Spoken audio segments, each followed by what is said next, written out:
me and Ryan have been officially welcomed to the jungle that is Barstool Sports. Our white whale, Sidney Crosby. Shave his head!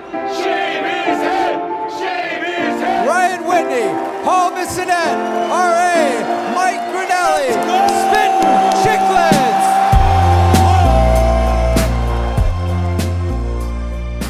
What is up, folks?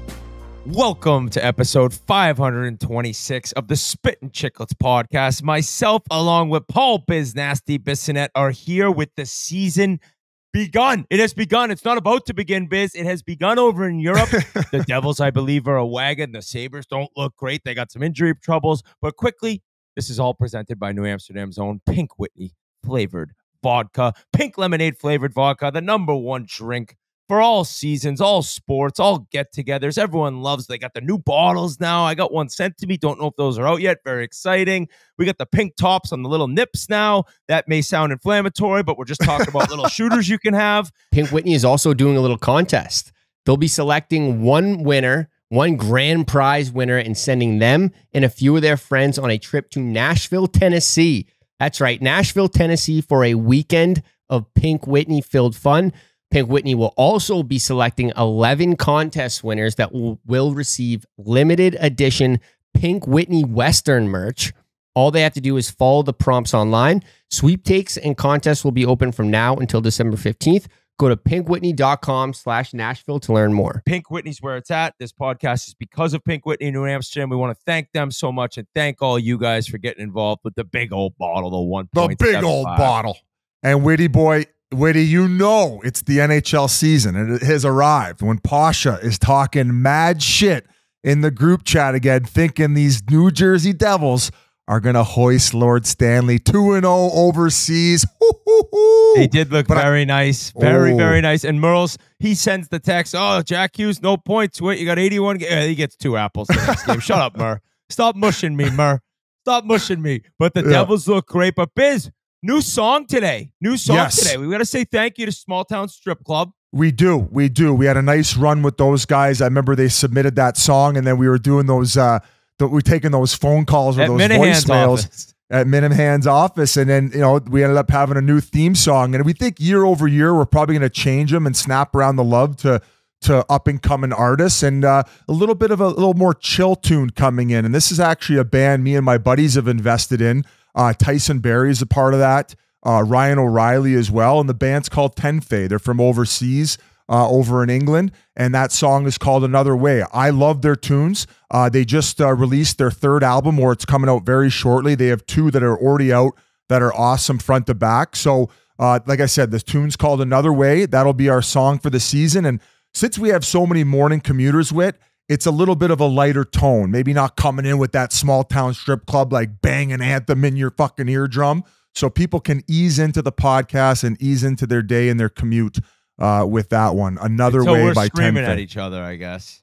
What do you mean? Well, me and you just sometimes go back and forth, and we can get somebody's Tuesday morning off to a bang sometimes. I mean, I remember that Detroit-Ottawa kerfuffle we had last year. I believe we didn't speak for a couple days after that argument. True. But that's the game of hockey. It's back. It's exciting. We have a great episode in store for you guys. We're going to talk about the Amazon series Inside the NHL, Face Off Inside the NHL, which I was blown away about. We had Daniel Amigone on, who was the showrunner for the show. We got him. We got Ryan Reaves in an awesome interview with us before the season a couple weeks back. And the dog, Nathan MacKinnon, was nice to join us.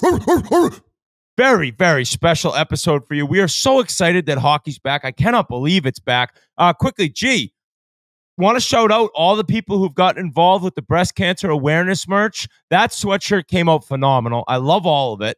So I don't know, did you get some numbers? Did you get some good buys? Yeah, we're moving some gear, boys. I think we've raised almost around 10K so far. Nice. So keep buying. October is Breast Cancer Awareness Month. We have partnered with Breasties. It was a foundation that was massive in helping my fiance Alana and myself. 100% of net proceeds go to Breasties, which is awesome. So help us write them a huge check at the end of the month. And the merch is awesome, boys. It's not bad at all. I tell you what, Whit, this guy's grown up before our eyes. Mikey Grinelli, isn't he? It's wild. Year over year. Guy couldn't even get a normal haircut when I first met him.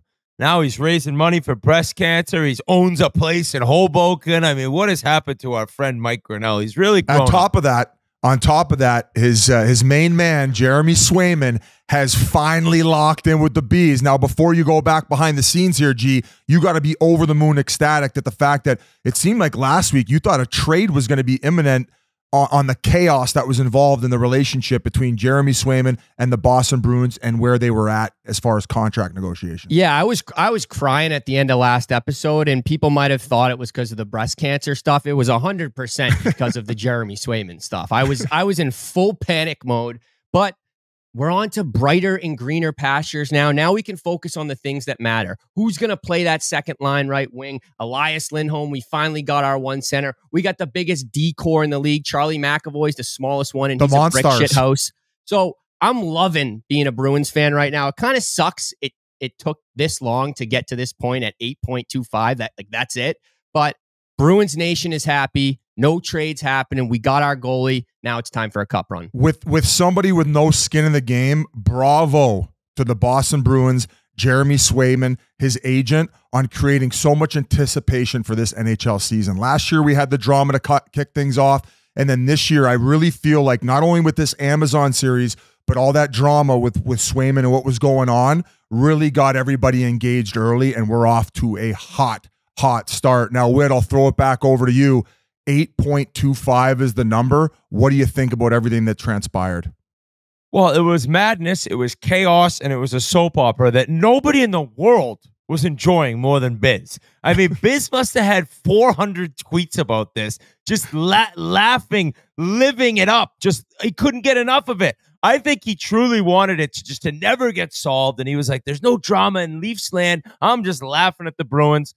My tweet this morning when I found out the news, we're recording on Sunday, but I'm just shocked when you see this number that it took this long and it got this public and this nasty. When you end up seeing the final deal, it's like, I could have seen that in June, right? It's just odd. And a lot of people responded, that's because he wanted 9.25. And it's like, well, the team wanted a lot less. And they ended up finally kind of coming somewhere in the middle. I was very surprised. Maybe I didn't read all the comments in my tweet, but a lot of like overpayment kind of comments, and I just don't agree with that. With the cap going up and up and up, you're telling me in 3 years that deal is not going to be, I mean, more than fair to player and team. And actually, here's a nice stat. Jeremy Swayman, 25 years old, will eat up 9.35% of the $88 million cap this season. Tuukka Rask at 26, when he signed his 8-year deal for $7 million, ate up 10.9% of the $64.3 million cap.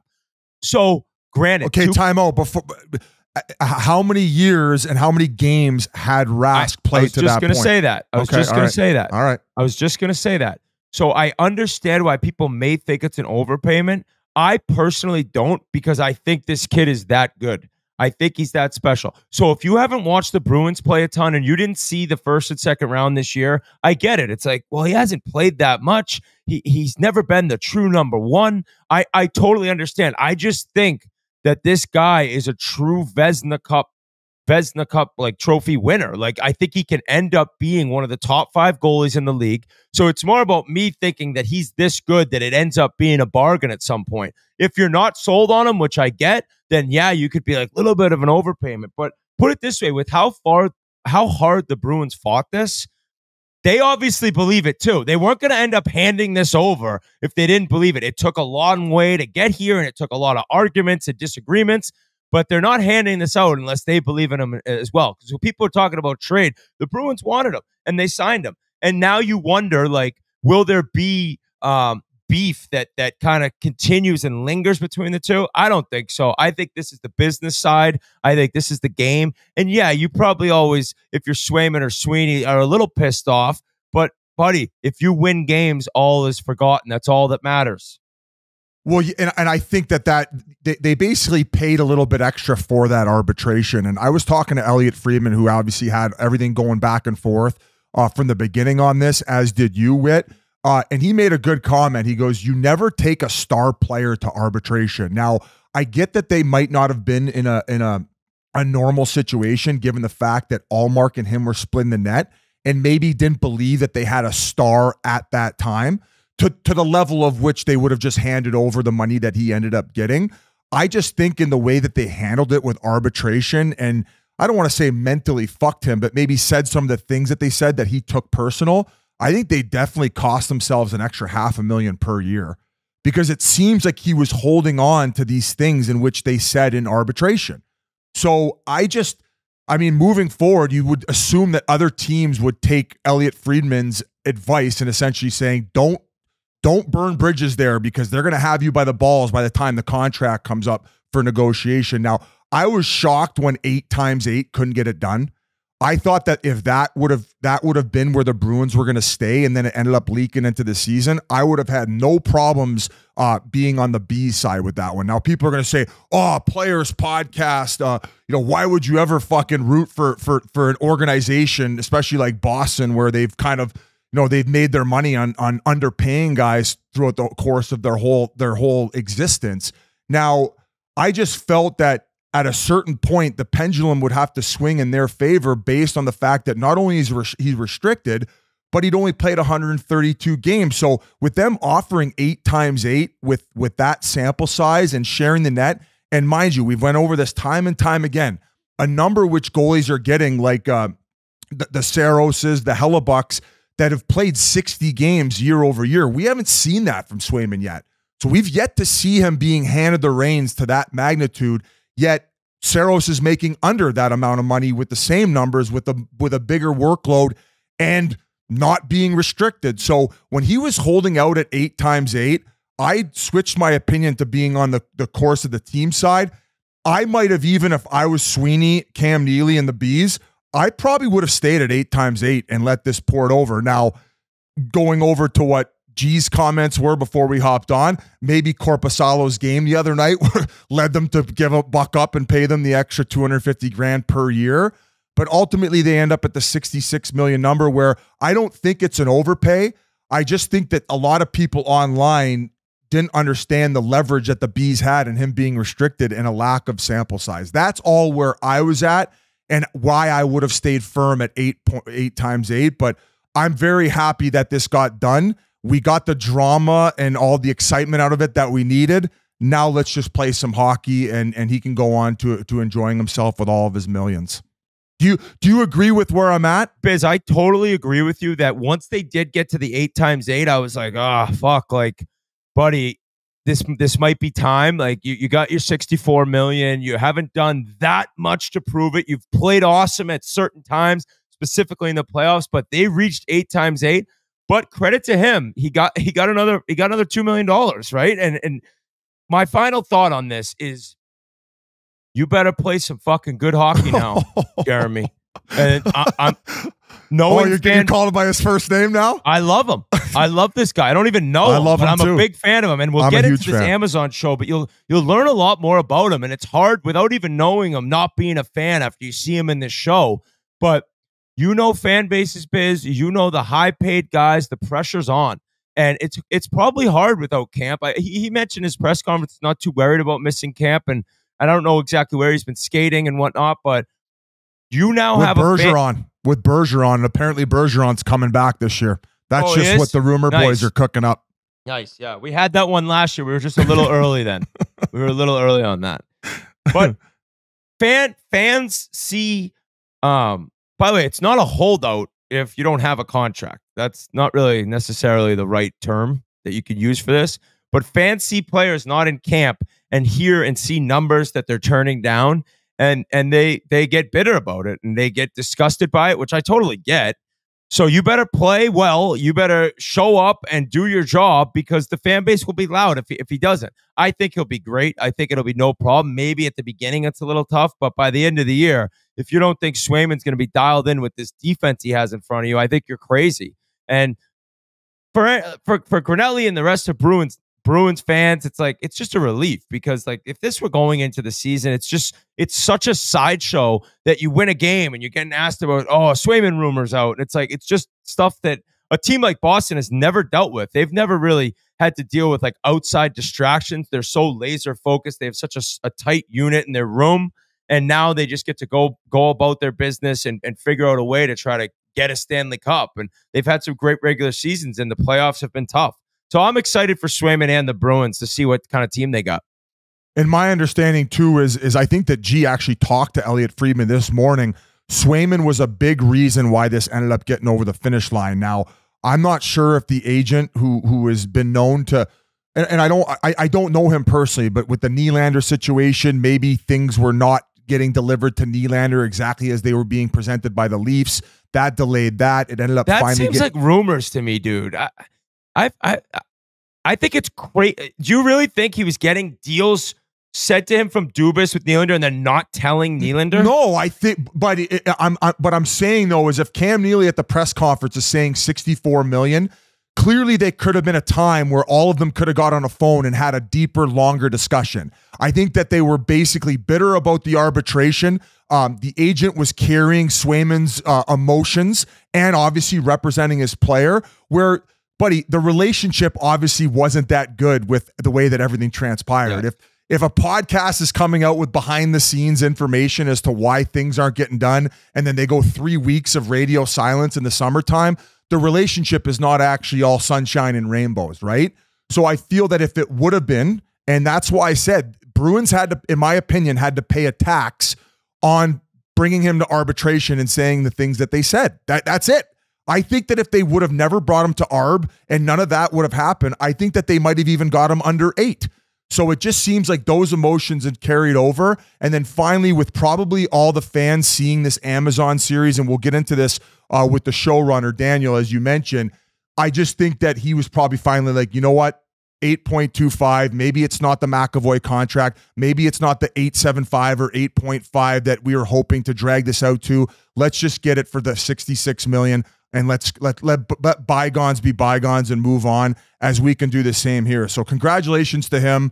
As you said, I'm a big fan, especially seeing that behind the scenes. Seems like he's got a great head on his shoulders and the type of guy you want in net leading an Original Six organization like the Boston Bruins. So stick taps to him. Hopefully we can get him on and we won't bring up any of the BS that happened over the last 2-3 months. We'll just focus on all the positives, like my Leafs spanking them come regular season and playoffs. And you talked about him winning a Vezina.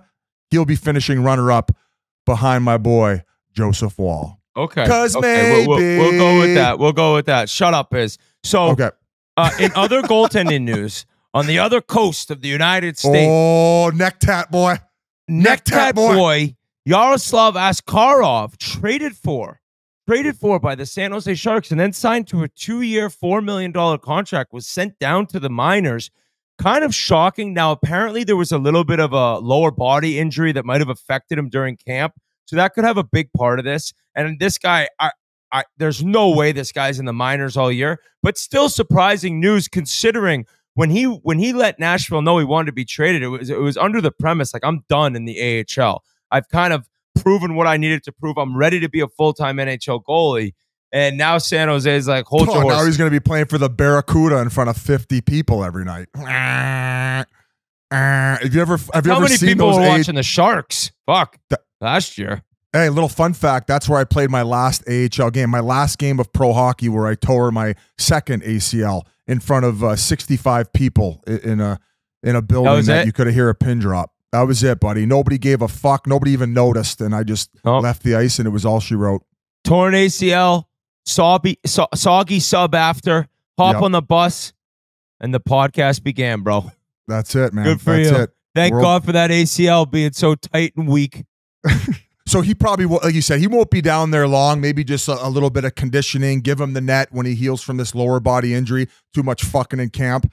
And hopefully he can get back to his winning ways, man. Because a lot of drama for a guy who hasn't played that many NHL games. He's taking a page out of Swayman's book.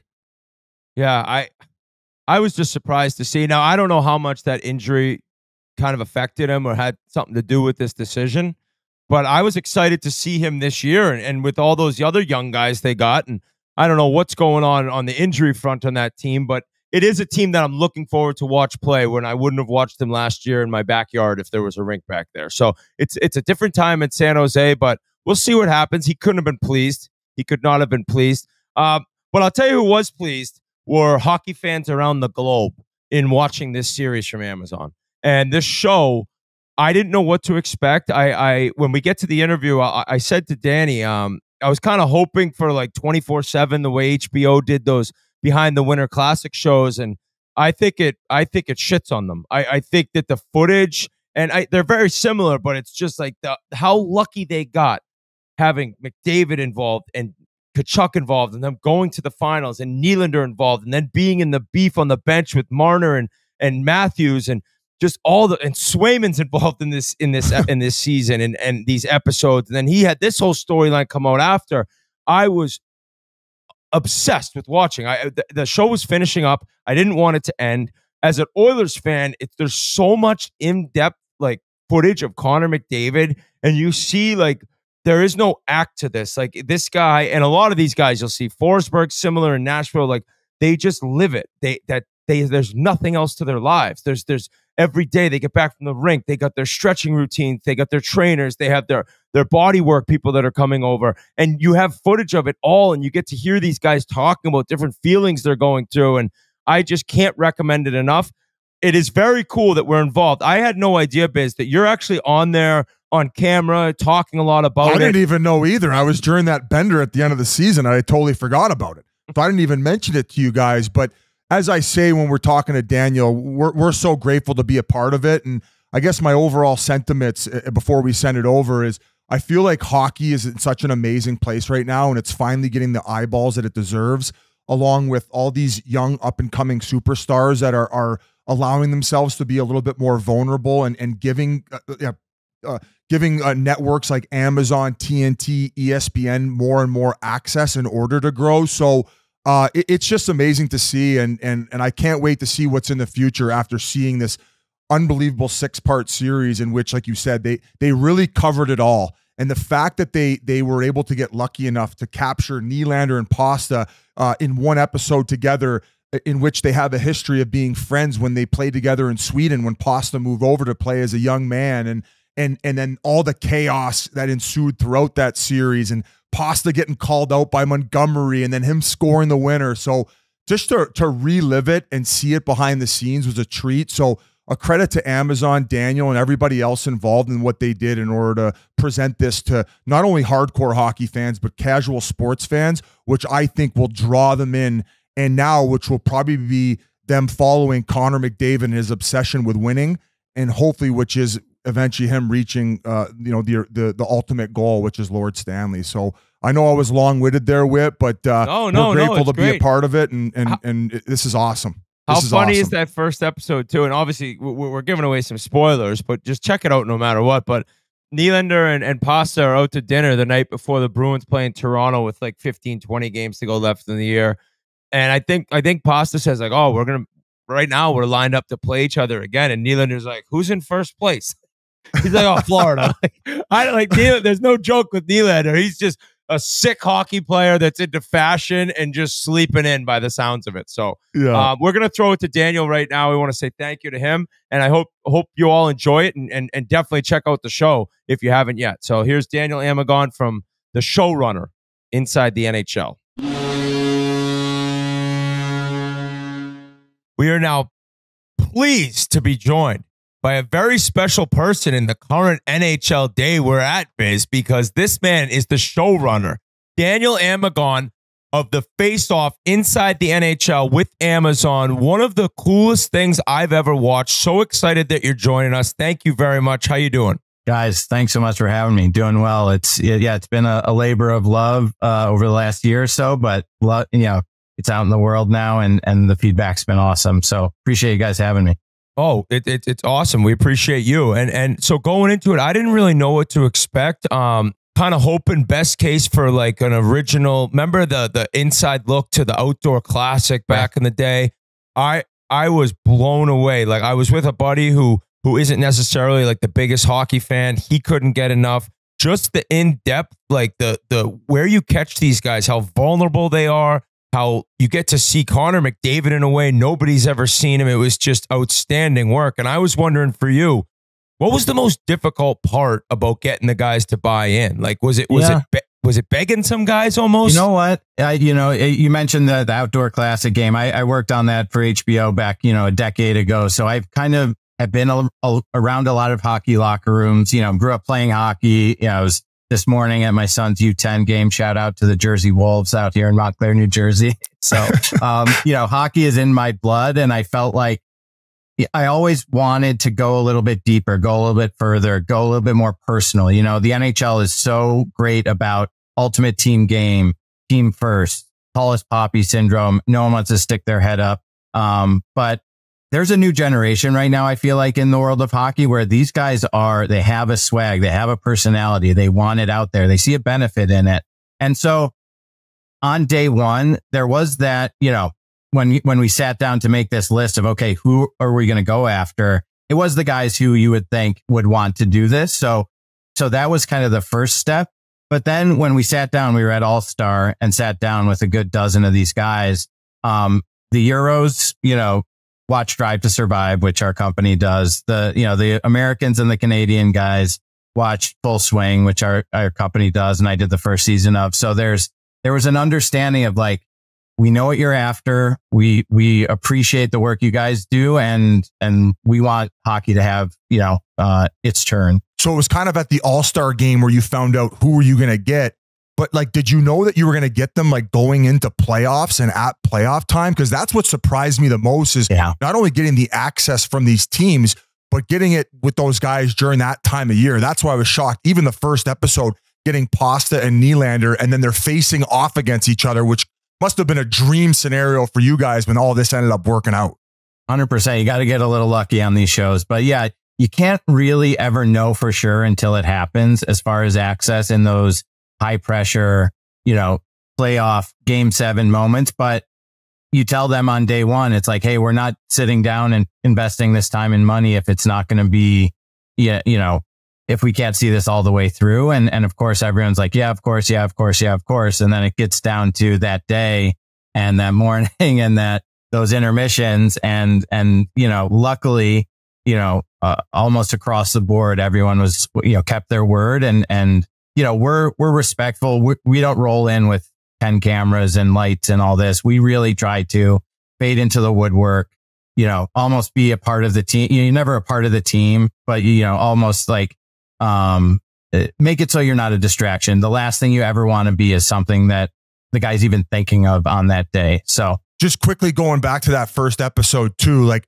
you guys must have been salivating at all the chaos that was happening in the midst of that series with, first of all, your guy Nylander not getting to play in the first 3 games. Like, what was all that like in real time and dealing with all those emotions? Sorry, Daniel, I got to interrupt because I have a question on top of that. My wife's watching with me. She's like, is this really Nylander watching the game? And I was like, I think it is. Like, it was crazy.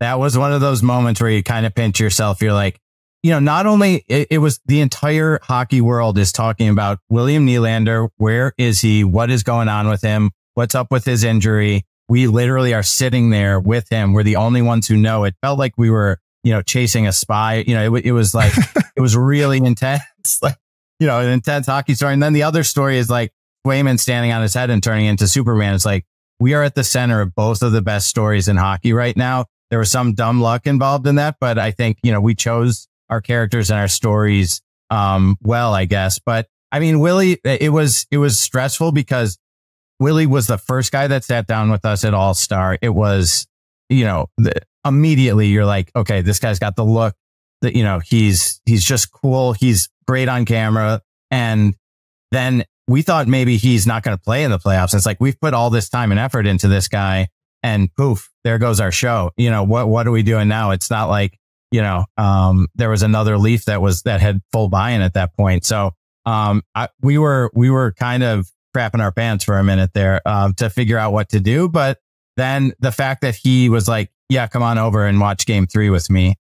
Really, that was like, okay, we can do something here. And I've never, I've been doing these shows for a long time and I've never had that level of, yeah, shoot whatever you want and trust. And it really, that's what we need. That's what we need to make these shows. We need that trust level on the other side of the camera, in order to make these things great. And Willie was that from day one. We literally showed up at his apartment, as you probably know, Biz, the kid doesn't wake up before like noon, but we showed up at 8:30 and he's, okay, what do you guys want to do all day? Walk the dogs, going to lunch, getting put on my white tank top. Exactly. Yeah. I've never been around a human being that wears a shirt, as less frequent as William Wheeler, who just tarps off immediately. But I mean, if I looked like that, I probably would too. But as if the ladies in Leafland didn't need any more access, eh? Exactly. That's unbelievable. Exactly. Hey, and on top of that, at the end of that episode where you got the coach calling out Pasta, Monty saying we need more, and then he delivers the goal. So the first episode really just sets the tone for the rest of the series. And like you said, there's a lot of luck that goes involved, but you guys did such an excellent job of just capturing all of it and portraying it. I was getting goosebumps again, but I thought that the end was going to be different this time. I was just praying that there's going to be a different end. All right. We'll work on that for season 2. Yeah. We'll see what we can do. We'll pull some strings. Awesome. Besides you guys, I mean, I got to give credit to the players, right? Because like they end up allowing you guys in, and I bet you they got more comfortable as it went along, and you really saw like guys' personalities you've always heard of, but like somebody like Swayman, like a very laid back, cerebral guy. His family means so much to him, and it was just really cool to you felt like you got to know guys, and one of them being like Matthew Tkachuk. I think he was born to do this show, and whoever's doing the editing and all that stuff, like Biz, I don't know if you've gotten to the end, but they're with McDavid, and you could tell he's uptight, and he's just so into it, and then it just pans to Tkachuk getting out of the pool, putting the sunglasses on like Razor Ramon, and just seeing him with his family and like how relaxed he was in Florida. You could tell the difference in those two teams in the finals based on just this show. 100%. And yeah, that he is the perfect heel, and then perfect, guy to play against Connor. And his little comment of like, I'm not even sure they have pools in Edmonton. It was like, you could not script it better for this guy. And, and like you say, we can't really do our job if those guys aren't bought into that level. And I think people will see him. I think people know, what he's like from his press conferences, from the things they've seen about him. But to me, I think this will give a deeper understanding of who this guy is, what makes him tick, and how much his family is important to him. And how he's, if I'm drafting a team and putting together a championship team, he's pretty close to the top of the list. So based on episode 3, I think a lot of Boston's fans are salivating at seeing that, knowing they got their guy locked in for 8 more years. Seriously. Did you feel a little bit more emotionally invested in these kind of negotiations back and forth because of the time you spent with Swayman? And like you said, I believe your quote is you'd never seen a player be more open and honest than Jeremy Swayman was in that 3rd episode. 100%. Yeah. I mean, he really set a new bar. I sound like the president of the Jeremy Swayman fan club, but he was just unbelievable. He literally is sending me text messages 2 hours before a game of him strumming his guitar and like as laid back as can be, and but dialed in too. He's just a different cat. As you guys know, goalies are a different breed, and you often can't go anywhere near him on game day. This guy's sending me selfies, 2 hours before puck drop. It's unbelievable. But I think he's a really smart guy, and he saw this as an opportunity. We went into All-Star with a list of guys, the ones you would imagine. I wouldn't say Swayman was at the top of that list, but then he came in and sat down and just, it poured out of him. He's like, this is what's important to me. You guys can, anything you want to film. It was clear that arbitration was something that was still on his mind, and, that he was willing to talk about it. And I mean, as the negotiations have gone on in the last few weeks, I've been like, please get this guy signed. Like, and but then secretly like, hey, maybe you want to wait till the show comes out. Maybe you can get a couple more bucks out of him because he looks pretty damn good. I don't know if it's episode 5 or 6, which are both basically like the finals in Edmonton and Florida. It's awesome, the finish to this whole series. But thanks, man. Leon Draisaitl's talking about, I think people think I'm grumpy, and sometimes I am, but he seemed so much more friendly and outgoing like that than he comes off as in the media in that episode, right? Like, and it was cool hearing him talk about loving wanting to be somewhere where hockey's everything. It makes a lot of sense with him re-signing. 100%. And I mean, that was, again, you go in with so many preconceptions of these guys, and Leon was someone I was a little bit nervous to even like sit down and have a conversation with. Is this guy going to bite my head off? Is pissy Leon going to come out? And honestly, he's just dry. He's just like, that's his personality. And he's, handsome devil, sits down and you're like, oh God, I could make a TV show out of this guy pretty easily. So I'm I'm hoping that, if we get another crack at this, we can kind of switch this one was pretty McDavid heavy. I think there's so much left on the bone for Leon to dive even deeper into his story. When you say, can you get another crack at it? So like, what's up for the next go around? It's happening. It isn't. Who do you have? Like, can you kind of divulge what the details are? I gotta imagine plenty of guys are saying, I want to be featured now because of what it will do for their profile. I think that every single player got painted in better light after watching that whole series. Nice. Yeah, no, the response from the players from the NHLPA has been awesome. I think the players are ready. It's as always with these, networks and streamers, they have their metrics they need to hit to, make sure that, it's worth going again. But I mean, I've been so impressed with the support we've had from the NHL, from the PA, from Amazon. I would be shocked. I've seen, seen stranger things in this business, unfortunately, but I think the momentum, I think we would have had really needed to lay an egg with the series for it not to be renewed. And I'm hoping people like it enough. If everyone listening to this can watch it 10 times, we'll get started next week. Is there anything that the NHL or the players asked you to cut out of this? Because I feel like even like the McDavid snap show, I couldn't imagine something happening worse than that. And I was really happy that you guys kept it because it showed his raw emotion, which we don't normally get to see from a fan standpoint. But I'm sure that there were some things that they asked you to maybe hold back and not put in there. There were, but this was and like I said, I've worked on so many shows with the NHL and they definitely have carried a bigger stick in the past. And this was very much an understanding from day one that we need to let these guys tell the stories they want to tell and put that trust in them. And so it was always a conversation.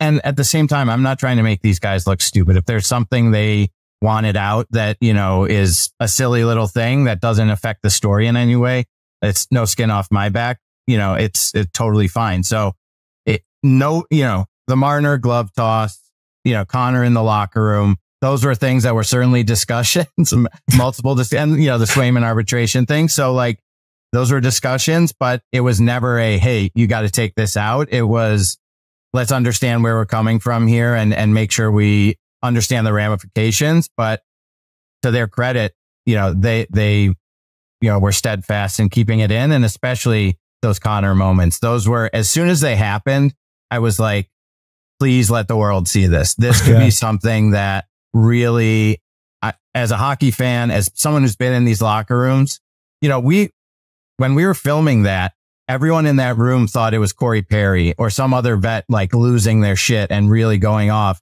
We come around the corner and it's 97, maybe the greatest player to ever lace him up, really losing it and showing that emotion and being that leader that people have asked him to be for so long. I think, as soon as we saw that, we knew that it would be a discussion of like, can this survive? Can this stay in? But to Connor's credit, and honestly, I think it did come from Connor of like, no, like I signed up for this. This was my goal was to show people these things they've never seen, to take people in the rooms they've never been in, that they've heard about. You always hear about how much these guys care, what it looks like a win or a loss. We were able to show it here. And Connor was like, no, that they caught that on tape. And, that was real. It's not like we manufactured it anyway. And then he goes and puts his team on his back for 3 games. And, so I think it's, to his credit, specifically, the guys really backed it up. Anything that was even on the line, and Willie with the bench moment as well. It's like the guys knew it was real. They knew that they had signed up for this, and I think there's a real urge for these guys to let people know who they are on a deep personal level, and I'm hoping that we were able to show that. I was just going to say, outside of the obvious, were there any moments that really stuck out to you? Maybe some things that happened behind the scenes, like maybe a story with Keith Tkachuk or something like that, getting to hang out with the Tkachuk family. Keith's a beauty. He probably had, 17 red wines, every game. That's the guy's unbelievable. So we mic'd him up for the, when all the elimination games. So, Florida goes up 3-0. It's like, okay, Keith, can we put a mic on you? It'd be cool to have a mic on you while, when this moment happens. And he's like, yeah, no problem. they lose. I go up to him game 7. He's like, get the fuck away from me. and luckily Brady's standing there and he's like, yeah, put it on me. So we were able to get that moment of them. I mean, talk about like just a release, and to be just, I mean, we are right there as Keith and Brady are hugging and losing their minds as Matthew's winning the cup. So, yeah, Keith was an absolute beaut and is, as you guys know, I'm sure, exactly who he is, on camera, every day of his life. So, that was, but yeah, I mean, a million moments that, hit the cutting room floor, but, hopefully again, we get to do this again and we could, expand on these stories we were able to tell the first go round. Yeah, like when Florida won it, going to Walt and he's crying and like then he gets down on the ice and he says to Matthew like, I fucking cried. Like it's almost like, can you believe it? I was crying up there. Like I'm so proud of you. And then like obviously it just pans right when they won also to like Matthew as a little kid and like the music. It was so good. Like I don't even think you need to ever watch hockey to enjoy this. And then you cut to the Edmonton locker room from this madness in Florida and it was so sad. My wife's like, McDavid's the only one crying. I was like, well, I'm sure there's other guys crying, but you can tell what it means to him. And like, I also said to her, I'm like, it's just been months and months of just grinding and working and boom, it's over. And you just never know if you're going to get there again. And you can tell he's just like emotionally, physically, he's got nothing left. And like to have the cameras there and someone finally says, hey, get the cameras out. Like would the cameraman leave right away if a player says that? Yeah. We're especially if we walked in and 2 seconds later they said, get it out of here. I think like, no, they'd been there. Access to be here, but we're never trying to overstep or to, it's like we've got it. We spent 10 minutes in there. It's, it's like, I think we were able to show people what the actual reality of that situation was. And at a certain point, it's not like we're going to put 10 minutes of it in the show. So, you got it and you can move on. So, but as you say, Whit, it's like we make these shows for the non-hockey fan. That's the number one thing that we are always trying to do. And so it's tricky for me sometimes knowing hockey and just being a hockey fan, getting too deep and making it too much about the games. I think if we could, we would make these shows with no games whatsoever. I think like that's the thing that we really try to drill into all of our producers, all of our editors from day one is like, these are personal human stories that we hope become relatable because of how kind of specific they are. I think, very few people know what it's like to play in game 7 of the Stanley Cup final, but a lot of people know what it's like to have pressure at work or to have a baby coming on the way. And those are the type of storylines that I think can really resonate, with sports fans and non-sports fans alike. Yeah. And Danny, I think you hit the nail on the head. And it was kind of what you were alluding to with like the casual American, like sports fan. I think if they see this, they're going to gain an obsession for Connor McDavid's obsession for wanting to win. And that's to me what they're going to be captured by and maybe start following his journey on hopefully another cup run this year. So I was also going to ask, were there any guys that you followed around that didn't end up getting featured in the series, or everyone you used was in there? Pretty much. Yeah. Pretty much everyone we followed made the show. There were a couple kind of secondary characters on different teams. Like there were a couple guys on Vegas, a couple guys on Florida that we filmed some with, and it just, time wise, the storyline wise didn't make sense to include. But it was, I've seen a couple articles that say like, oh, they followed Crosby and Bedard. Why didn't that make the show? It's like, if someone could point me towards that, who's toss? We actually we interviewed MacKinnon. It's going to be going on this podcast, and he's a little bit more closed off and probably comes from more of the Sidney Crosby school of thought. Now, given that you've had so much success with season 1, who are your like white whales moving forward? Like who would you love to be able to capture in season 2 if you were able to? I think Sid is at the top of the list, 100%. I think just it's, for him at this juncture of his career is just so fascinating to me. Everything he's accomplished, his just the way other guys talk about him. He is the revered guy in the league right now. And you know, especially Canadian guys, like look at him as God. So I think like, and then to me, that's an interesting starting point, but it's like, how does that guy deal with being on maybe a 500 team this year? You know, like I feel like we locked into only playoff stories last year just because of the schedule we had. And, you know, we got lucky with a lot of our guys went deep, but, you know, I would love to tell a regular season story, just character based. What is Sid going through? And also maybe Bedard plays against that of like, you know, there's a guy who knows what it's like to have been, you know, one of the most famous people in his country from age 13. And how does he relate to Connor Bedard and knowing having, you know, kind of the weight of the sport on his shoulders as well. So those are two guys at the top of the list. And then I love a story of redemption and, you know, a new face at a new place. So I think Stamkos in Nashville to me is one that would. Wow. Him and Marchie would be cool. Awesome. That would be two guys who are, cup winners on, you know, kind of synonymous with another franchise coming. And I mean, I think they're going to be on an FU tour this year. I could see the Preds being really, really good this year. So, and I think Stamkos is super charismatic, great, you know, and great character too. Between him, O'Reilly, and Marchessault, I think you guys would get so much good stuff. And O'Reilly plays the guitar. I'm pretty sure he would do like a live event there, much like Matt Duchene did. So that would be, and all three Stanley Cup champions, a couple captains in there. I think Nashville deserves an episode. Let's go.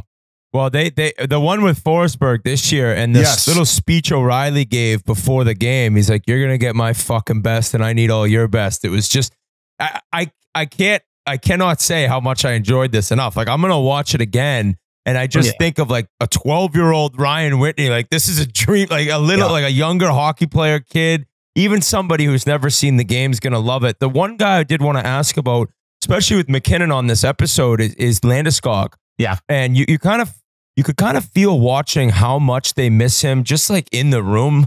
On the ice is one thing, but in the room, and you saw how hard he's working. He's watching games.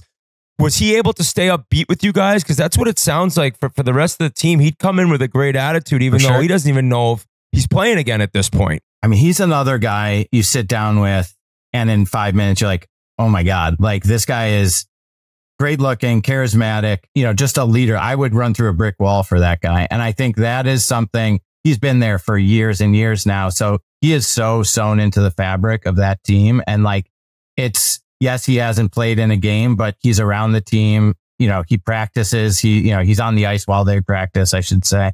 And, you know, it's, he was able to keep upbeat, but then in his, you know, in those car rides to practice, to those games, to his press conference at the end of the season, he's like, this fucking sucks. You know, like I want to be playing right now. Like I didn't sign up to be a fan. You know, he's a guy who takes pride in his game, plays a really hard game on both sides of the puck. And like, it was killing him too. But he also, you know, has been able to spend so much time around his family, and that's important to him too. So I think he's a guy who the storyline when we first sat down with it is like, okay, this guy's coming back. And, you know, that's going to be amazing. The you know, Avs will get their captain back around the end of the year. They're, you know, and make a push. And then it became clear. It's like, no, he's not coming back. But I just couldn't get that story out of my head of like, I think there's still something here. I think there's still something people can latch on to. You know, he literally says like, my identity is being captain of the Colorado Avalanche. If I don't have that, who am I? It's like, oh my God. Like, it's, you know, deep stuff. Yeah. That's, he was someone who, I think on paper, maybe people are like, oh, that's an interesting choice. But, you know, I'm a big fan of his and think he's going to really kind of resonate with this one too. Speaking of other deep stuff, Connor McDavid's hate for ketchup. Did you expect ketchup, that one? I believe. What's that? Or it's fear. It's not. Yeah, it's not even a hate. It's a fear. Yeah. I mean, we all have our thing, I guess. But yeah. All I know is he goes, the getting a chef's the best money I've ever spent. My wife's like, do you hear him? I'm like, what do I have in common with Connor McDavid? We're not getting a chef. But their food, all those guys with the chefs, it made me very jealous. I know these guys live pretty well, as you know. I mean, it it was cool, you know, dipping into their world for a little bit. But yeah, then going back to my Holiday Inn Express and having, you know. Executive producer Steve Mayer, who's worked for the NHL for a long time, he must have been a treat to work with. And there was also that clip of him asking McDavid to go out to collect the Conn Smythe, and McDavid was like, "Fuck, I ain't doing that He's shit." looking into space. He's like, I mean, Steve was great. Steve is an unbelievable collaborator, as dialed in and as, you know, has so many contacts. You know, he's one call away from everyone in the entire sport. But he also really gave us a long leash to, you know, do what we do and had our back. And, you know, like, and if, you know, we went down and presented at the GM's meetings, you know, me and Gary Bettman and really face to face with all the GMs. This is what the show is. This is what we need from you guys. And Steve was just, you know, if something like that needed to be set up, it happened in a minute. So, and then, yeah, for him to be the guy who's literally telling McDavid, you got to go out there, is like, you know, it was good to have our man on the inside there. So they probably asked like 3 other guys who were like, I ain't fucking asking him that. oh yeah, I know, man. Like, I gotta do it. No problem. Yeah. Lead from the front. Yeah. G's gonna hop in and ask one. Yeah, Dan, I was pretty surprised watching it. I had no idea that there was going to be all the use of the Chiclets clips and all the podcast clips and everything. So thank you. Well, yeah, thank you. First off, thank you. Episode 3, 16-minute mark, 38-minute mark, my favorite part of the whole series. Keep going, Brunel.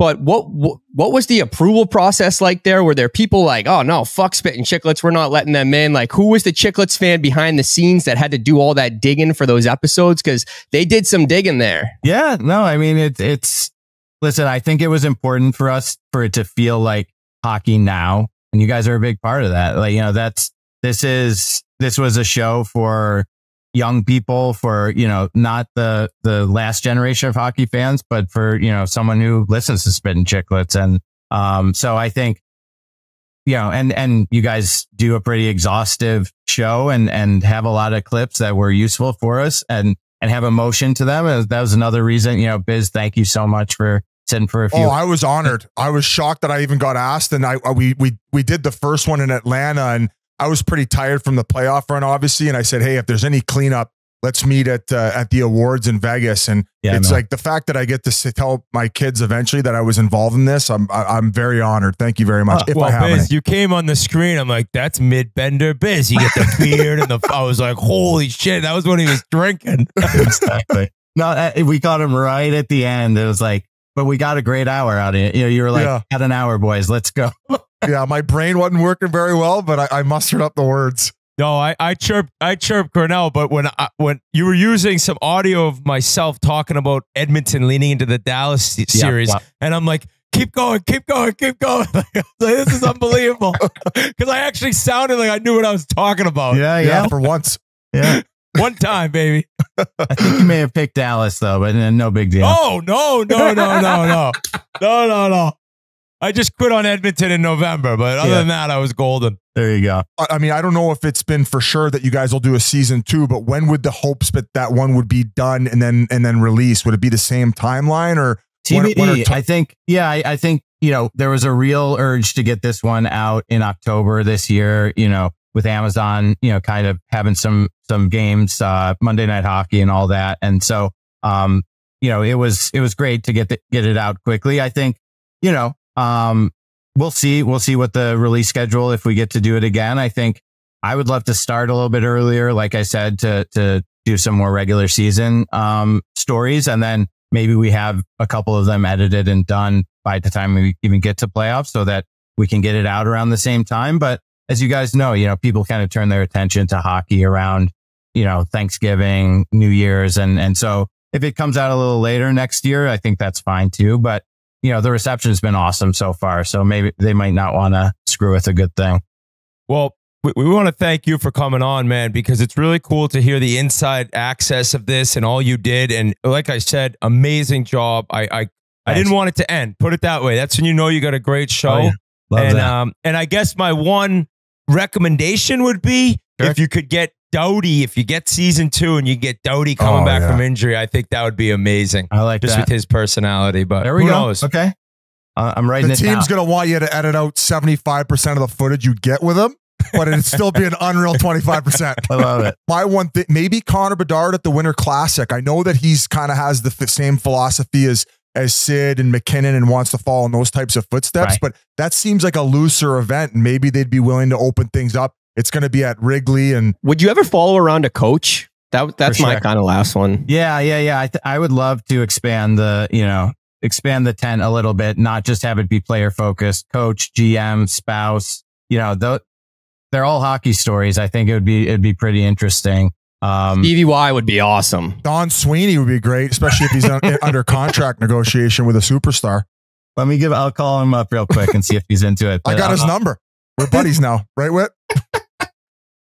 No, I think there's some great, obviously some coaches who would be pretty amazing.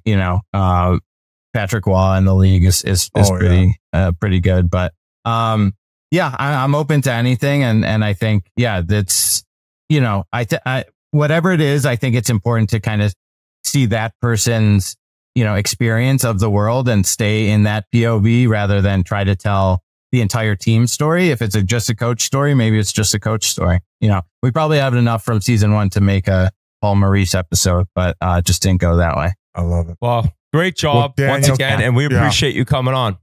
Thanks for having me, guys. Really appreciate it. Guys, we need to talk about DraftKings. It's Whit here, and the quest for the Stanley Cup starts now. The puck's dropping on the 24-25 NHL season. Get in on all of the action at DraftKings Sportsbook, an official sports betting partner of the NHL. It's super easy for first-timers to get started. Try betting on something simple like picking a team to win. Go to DraftKings Sportsbook app, select your team, and place your first bet. And if you're new to DraftKings, listen up. New customers bet $5 to get $200 in bonus bets instantly. Download the DraftKings Sportsbook app now and use code Chiclets. That's code Chiclets for new customers to get $200 in bonus bets when you bet just $5 only on DraftKings. The crown is yours. Thank you very much to Daniel. Awesome discussion there, talking about a great show that I hope you all enjoy. Biz, I meant to tell you this off the top. You won't believe this, dude. What? You look disappointed right now. Oh, I'm beyond disappointed. I got one of those early wake-ups from Wyatt. Squanto comes buzzing in. And parents know that, like, you're almost, like, scared. Like, all of a sudden, there's, like, a little child in your face at 5:30 in the morning. So bring him downstairs, and he's like, Dad, I want a Maple Leaf jersey. I said, what? He goes, can I have a Maple Leaf jersey? I go, whoa. Hold on. Stand right here. Is that worse than China? I went upstairs. Is that worse than China? And I woke up my wife.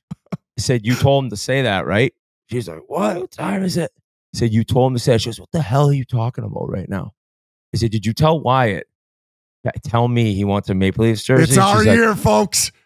He knows. She started dying. She goes, I swear to God, I've never said anything about the Maple Leafs to him. I've never said a word to him about it. And then when she came downstairs, she goes, this might mean they're winning the cup. Oh! I was like throwing my pancakes off the window. I was disgusted. Where's the lasagna? Why do you want a Maple Leafs jersey? I like blue and white. I like the Maple Leafs. I like the flower in the middle. I was like, what the fuck is going on in my house?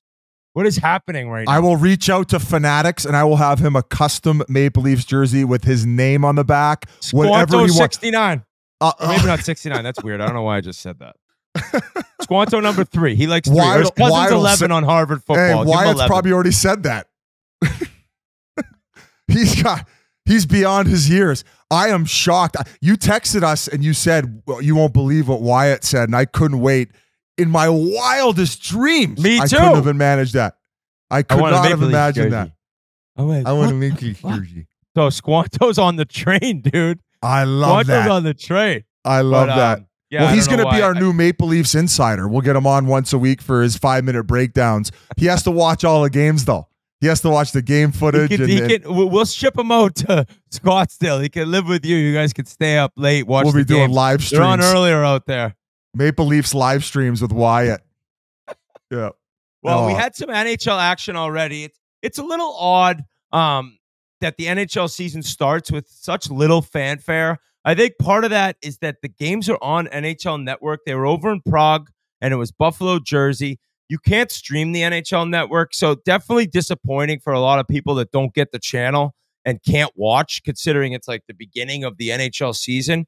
I caught a little bit of both games. I was running around with a bunch of stuff this weekend and on Friday. Well, they probably didn't want to put the Sabres on a national broadcast because they're going to fucking take another dump this season. Are they going to stink again? Oh, my God. They got their – I know that the Devils are a wagon and they forecheck like madmen, and all of a sudden they got defensemen that they're just growing on trees.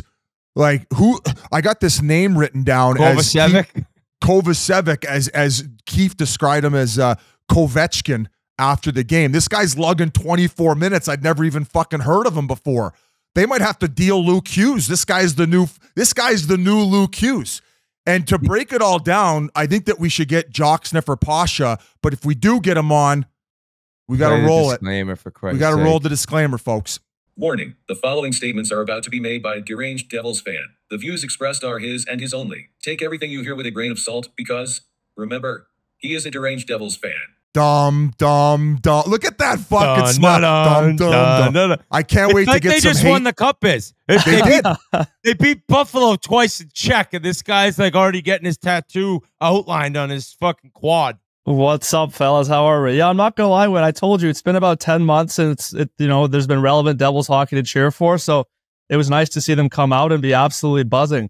I might have gotten a little ahead of myself in the group chat asking G about Hoboken parade routes, but listen, this team looks unbelievable.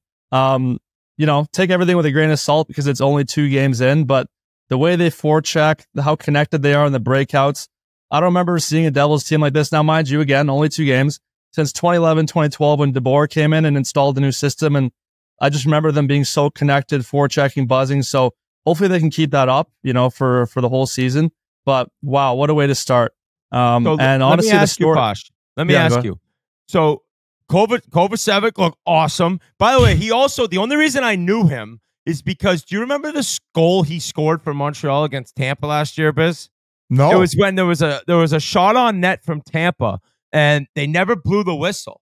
And all of a sudden the goalie kind of just played it over to him, and Tampa just straight up went to the bench for a change, like the whistle had blown, and he just buried it from like his own zone. And it was one of the oddest goals I've ever seen. So that's all I knew about him. I didn't even know he was on the Devils. But with this decor now being this deep, you got Seamus Casey coming in looking phenomenal. What a first NHL goal for him out of Michigan. And you have Hughes and Pesce out. So like, who ends up fitting in? Does Casey end up like winning a job here even when everyone's healthy? I'm hearing Luke Hughes is on the trade blocks. That's what I'm hearing. Shut up, Biz. No more of this rumor boys bullshit. Oh, okay. Yeah, that's rumor boys. Oh, no, okay. I think Keith's gonna have some really hard decisions to make. I think that honestly, as good as Casey's looked, I could see him getting sent down just as a long-term thing. Push his contract a year back.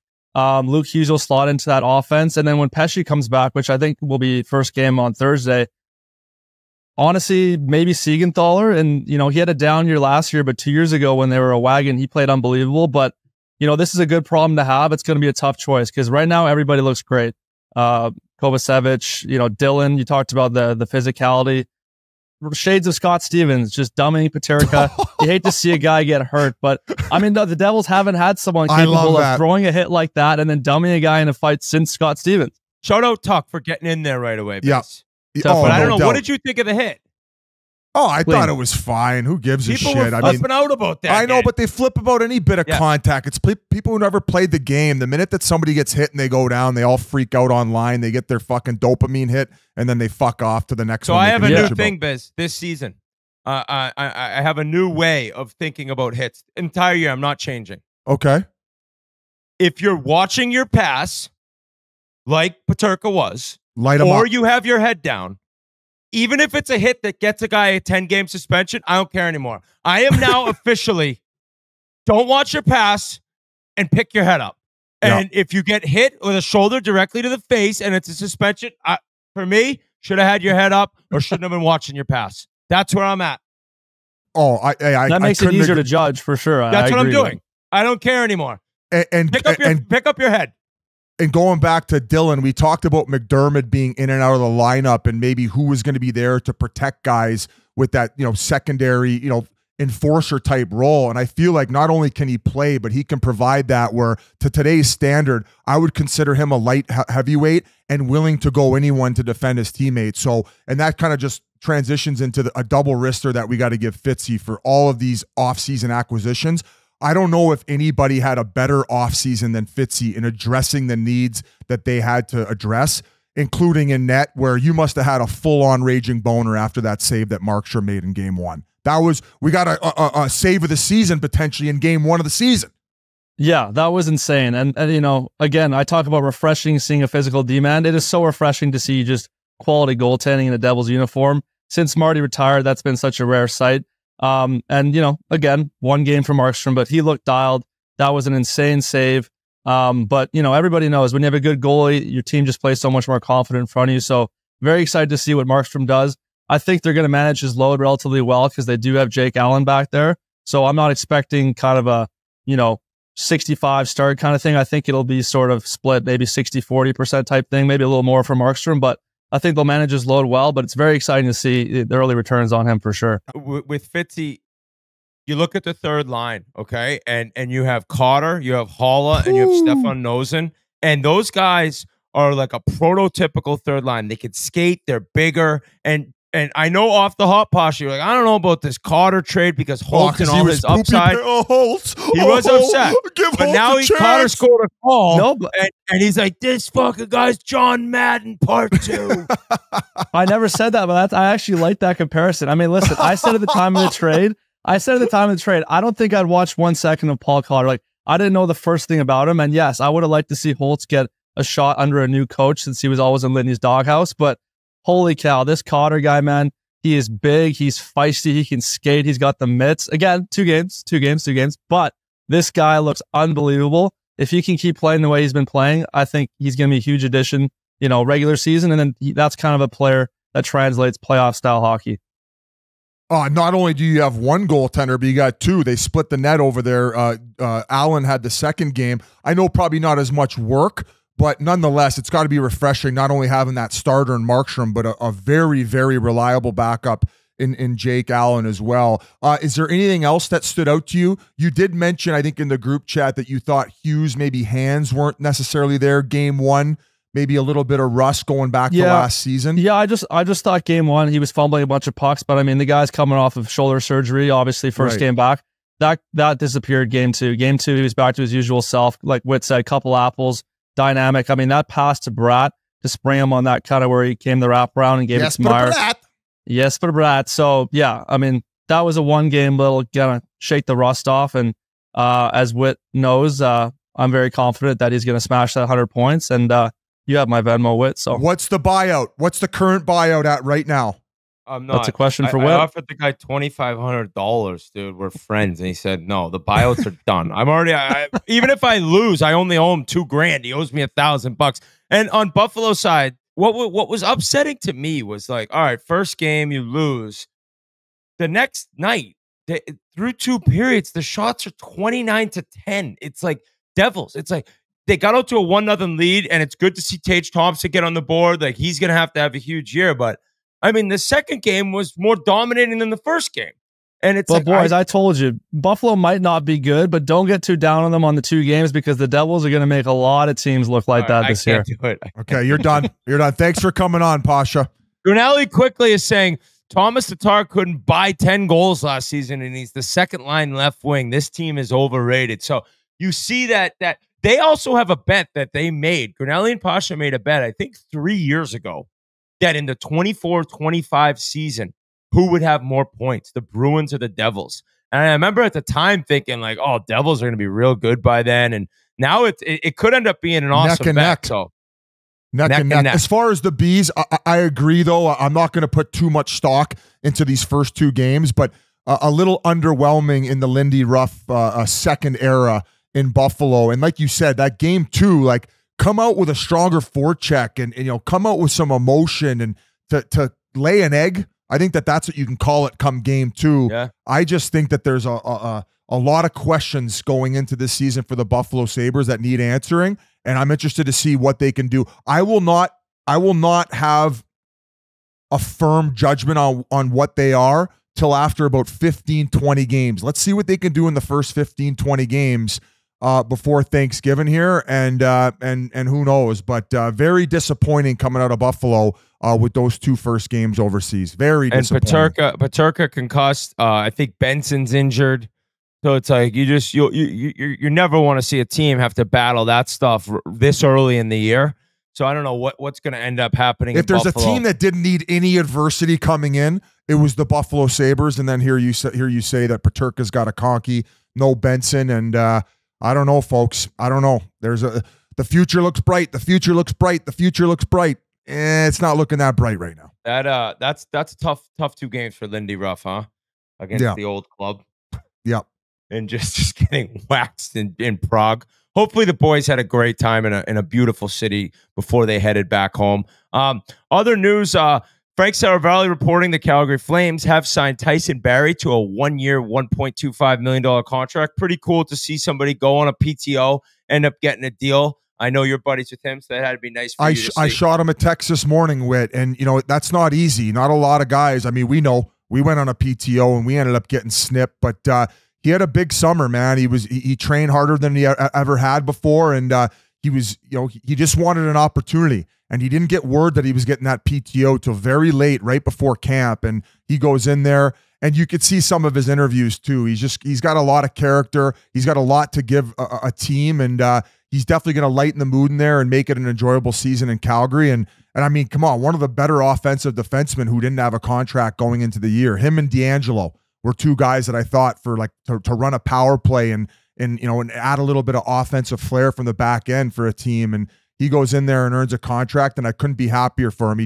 His wife just gave birth to their 2nd kid, and anything to prolong the dream of playing in the National Hockey League. I think that if he wouldn't have signed this contract, he might have headed overseas, but now he gets to be close to home. He's originally from the island in Victoria, and that's not a long flight away, so gets to remain an NHLer and play in Canada in a great market. So congratulations to Tyson Barrie. When you said that you and him and O'Reilly invested in Ten Fei, what does that mean? Is that like when people invest in a young golfer, and if they make a ton of money, like you end up owing them money? I think we pooled together about $300K, and just to kind of give them a nice little a nice start, right? I think they'd been doing it for a while, but they wanted to record a new album, so maybe just to relieve a little bit of the pressure financially. And we look at like us, like even in our hockey careers, like people obviously invested in us early enough, and we took that and ran. Whether it was my parents helping me buy equipment, or OHL organizations providing the resources for me to get to the next level. We just feel like these guys really care about what they're doing. They're the type of band where when they record an album, they all get together in the same room, they play the instruments and they sing, and they get it until they get the one that they want for the album. It's not like, hey, record the drums and then add it to the recording. Like is that how most bands do it? I think that a lot of people just like sometimes in certain cases they're not even in the same room. Really? Where they record certain instruments and then they end up putting it all together. Where they have a very old fashioned of the way they like to do things. Like they write their own music and they don't rush it. They go away and they spend time and they all write the music together. And we just, given that the band was introduced to me by a friend and it meant a lot to him at a certain point in his life, along with a few other of these friends, we just felt it was like, hey, why not extend an arm and help these guys out? And the music industry is tough. Like there's not a lot of funding, especially for bands that are not extremely well known. So, if this is the type of investment where it ends up going nowhere, it was more of like, hey, like we provided some resources to a group that cares a lot about what they do. And if they can go continue to live their dream, and it doesn't have to be Post Malone or Morgan Wallen level where they reach. It's just something where they get to enjoy what they're doing and putting their heart and soul into it. And if they get to tour and make a living, then that's all the satisfaction that I need out of it. So yeah, grateful to be a part of it, and cool to have those other guys backing it as well. Where Ryan O'Reilly's a huge music guy, so is Tyson Barrie. I think Tyson Barrie is very, very close with the Lumineers. Like he got to meet them when he was playing in Colorado, so he has them play for private events. So knowing that those guys and myself are behind them, it was kind of a cool thing that we did. And they're a great band. They got great tunes, great driving tunes. I love it. I love it. That's a cool story right there. Other news around the league. Pierre Engvall has been placed on waivers by the Islanders. He's got 6 years and $18 million remaining on his contract. I was like, what the fuck? And we had Frankie Borelli on, and he was actually talking about, like, if this guy could just score a little bit. He's fast. He's not overly physical. And you saw him on the Leafs all those years, but he got a big ticket. And now all of a sudden it's like, let's hope somebody claims him, which nobody will at that number. I'd be shocked at least if somebody does. But a surprising move where we have seen this before. We have seen players go on waivers. Jordan Martinook. There you go. There you go. That's a good example. And, you know, I think he's got a lot of tools. Maybe sometimes, like the saying is, a lot of tools, maybe lacks a little bit of the toolbox. But, hey, a guy that can obviously at a certain point get called back up. Are they actually going to send him down, or was this more of like a paper transaction? But regardless, though, Whit is not a good look for Lou in a sense of some of these long-term contracts he has handed out, and that might hold the team back a little bit. I know he was trying to get ahead of the curve on this one, but I think when everybody saw 8 years for Peter Engvall, everybody was like, what? 8 years? Like, who in their right mind would have given this guy 8 years? Like, maybe to keep the AAV down a little bit, but even then, like, I don't know what type of leverage or what the agent had on Lou in order to get that type of number, but ultimately you just hope that the guy, you know, takes this as a wake-up call and he uses it to spark himself and have a big year. So not really sure what's happening there, but another kind of question mark on Lou and you know, some of the decisions he's made as of late, but still a big year for the Islanders. I still have faith that they will make playoffs. I'm not going to be as hard on them as I have in years past because I think they're poised under Patty Waugh to have a big season. I cannot wait to see what Barzal does this year with a full season of Patrick Waugh as coach, and seeing maybe that 1 year he pops off for 9,500 points. I think it could happen. And maybe Engvall, who's still listed as on the fourth line right wing right now, it was just one of those things with somebody claim him, and if not, he's still going to be here. Not sure, but definitely kind of odd. That Sorokin injury is scary in Long Island. That's something where you're like, what's going on there? Even though Varlamov was better than him at the end of the season, you need that guy to be healthy. I mean, he's got the long-term deal. He's one of the best goalies in the league, and there's some questions there leading into the season. Well, and the amount of high-danger chances they give up, you're going to need a two-goalie rotation for the Islanders, unless they've cleaned that up, of course, with Patty Waugh as the head coach. But I think a team like that has most success when both guys are kicking good. So definitely something that I would look out for. But right, like you said, it seemed like Varlamov had gained Patty Waugh's confidence more than Sorokin towards the end of the season, where Waugh almost felt more comfortable with him in net. That's just the feeling I got, to the point where Patty Waugh was kind of calling out Sorokin a little bit. Media. Little bit. So let's see how that relationship progresses and what the Islanders have in store. But I don't know what else we got before we send it over to the or are we sending it to Revo first? No, we're going to the dog. We're going to the dog. But imagine Lou on that Amazon show. That would be like, they're just like videoing him in like a dark office, like the owner of the team in The Natural. Have you ever seen that? This would be perfect for RA. You ever seen the movie The Natural? Yeah, no, I've never seen it, but I know what movie you're talking about. Oh my God, this owner, like if you even opened up like the blinds and any light came in his office, just like this old, very grumpy guy. Like imagine Amazon just trying to talk to you. Like, what do you think about pan over, PK he's right giving now? Anthony Duclair a fade, chopping off his dreadlocks. He's behind the scenes at the hotel, behind the desk, making sure everybody's home for curfew on time. The Amazon. The cameraman with him's like, all he kept talking about was that a guy's clear tape wasn't on his sock correctly for warm-ups. He just kept muttering to himself, gotta learn how to tape your pads, kid. Gotta learn how to tape your pads, kid. What the fuck? So Lou maybe on the next Amazon would be excellent. That's a guy that we could maybe see. And we'll get into this right now with the dog. Just a little teaser. Biz asked the dog about the new pool workouts. I bitched out on asking him whether or not he drinks his own piss. I bitched out on that. I knew you wouldn't. He might have hung up. But that's what I was worried about. Yance, our boy Yance, joined us for this interview. I actually, the dog had to move us back a little bit. He was stuck at the rink, and I had to pick up my son at practice. So it was one of those things where I think I had to leave about halfway through. But thank God I did leave because he buried me when I finally got up. Enough teasing. The NHL MVP, also the Ted Lindsay Award winner, which is the MVP voted on by the players and your peers. One of the greatest players in the NHL today, Nathan MacKinnon. Before we go any further, guys, I need to talk to you about Sport Clips. It can be very intimidating sometimes getting your hair cut. Everyone knows what I'm talking about. You don't know if the person knows what you want. Sometimes they think they know what you want, and they have no clue what you want. And then it's panic time. And then you look horrible, and then you're getting made fun of. But with Sport Clips, it's different. You know exactly what you're going to get. Your stylist will be able to deliver a great haircut. There's great news, too. Sport Clips stylists have been specifically trained in the nuances of men's hair, taking the worry out of getting a haircut, taking the panic out of looking like you lost a bet when you leave the barber. At Sport Clips, you leave happy and looking fine. So whether you're going for a tight fade, a slick back mullet, or just think that looking like Patrick Mahomes will make you a better quarterback, Sport Clips stylists are here to do whatever you need to feel confident. Nothing says confidence like a great haircut, and nobody does great haircuts like Sport Clips. It's a game changer.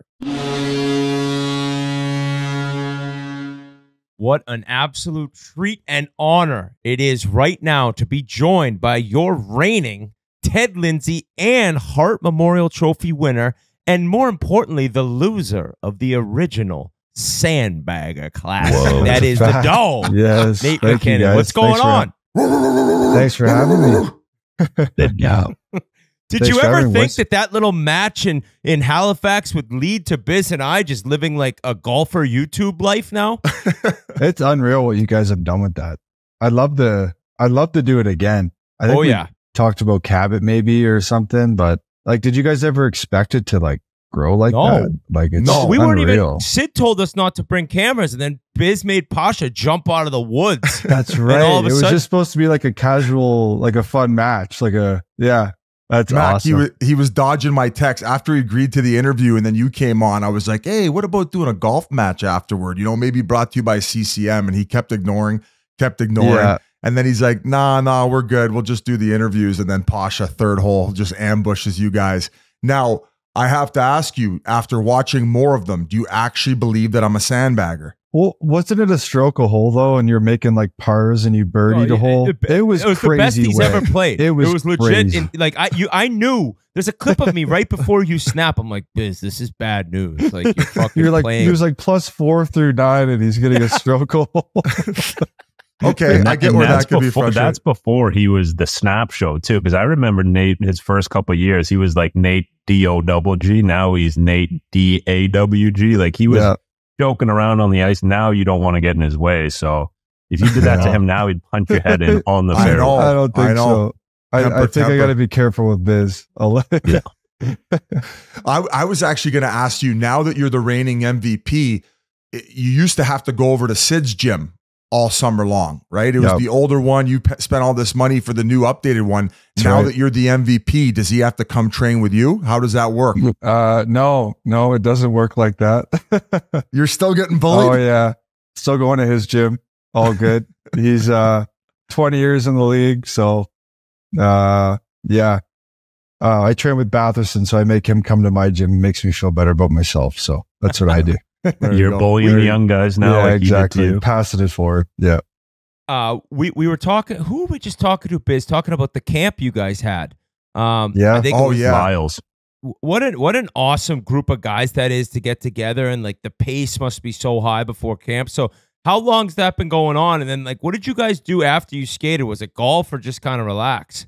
Yeah, it was an unreal group. So Andy O'Brien, I'm sure you've heard about those Vail camps like 15 years ago, 10 years ago. And then COVID happened. We stopped doing them for a bit, but it used to be like Horkoff, Cleary, Bowmeister, Cogs. Like it was awesome. Like it wasn't just like skill players. It was like just awesome veteran guys that I learned a ton from. I was 17, my first couple camps. So I learned a lot from Cleary and Horks and, like I said, Bowmeister and those guys. So that was awesome.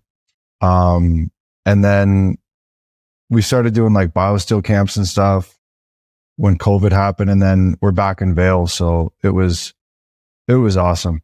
It was McDavid, Marner, Sid, Skinner, Hall, Tice, Barry was there. I'm forgetting guys. Matty Tkachuk, right? Yeah, Tkachuk, sorry, Bennett, Hannafin, unreal guys. And then after we get like treatment or golf or whatever. So it's cool up in Vail because like no one knows any of us. It's super chill. Like we've done them in Toronto and Montreal, and it's just busy. It just feels super busy. And in Vail, it's such a great vibe. Training in the mountains at 9,000 feet is super cool. Even like for you, like obviously, you know, top 2 player in the league, like little things like that, just getting that edge in the summertime must help you out. I mean, obviously you're at the height of your abilities, but just getting that out of the guys that you play against every year must be huge. So it's amazing that you guys do that stuff. Yeah. And I just think it's even just fun. Like it's only 3-4 days. Like I don't know how much better you're going to get, but just being on the ice I don't skate with Connor very much. I don't see him, but I've got to know him over the years, and it's just fun. I feel like a little kid, honestly, just watching McDavid just fly around in Vail is just fun. And Sid and, you know, and then Tkachuk's doing his thing. It's really cool. It's a group of guys that would never skate together. Because Americans, Canadians, and it's just a different mix. But, yeah, it's just one of those great memories I look back on that it's really cool to be a part of. Another off-season storyline, not storyline, but event was Makar's wedding. I saw some pictures and videos of that. Looked like it was a great time. Was he up there ripping? Was he singing karaoke? Was he the one performing at the end I saw? Yeah, Kale's a bit of a, I shouldn't say a showman, but when he gets into his moods, and he's a fun guy, you know, he likes to dance and he likes to have a good time. And I think when his wife's around, he definitely loosens up more when it's just the boys around. So, awesome wedding, beautiful in Boulder. Yeah, it was great. Super nice. What else did you do this summer? Because my understanding there's a lot of rest behind it. Like this was an off year for you, where last summer, like for training, you ramped it up, or you had a down summer. So what did you do for fun? Did you go to like Hawaii or any fun vacations? Yeah, went to Europe. Went to Wimbledon. That was really cool. You wear a top hat? No top hat. Fuck. I know. I can't rock that, man. I wish. But yeah, the training, it's a little lighter than it used to be. Than I was like early 20s. It was such a grind, I'd say. I just find like playing 22, 23 a night. The style of my game is super high pace, super high energy. After every game, I'm pretty bagged, and, with Andy and the people around me just felt like just trying to take miles off my body is the key.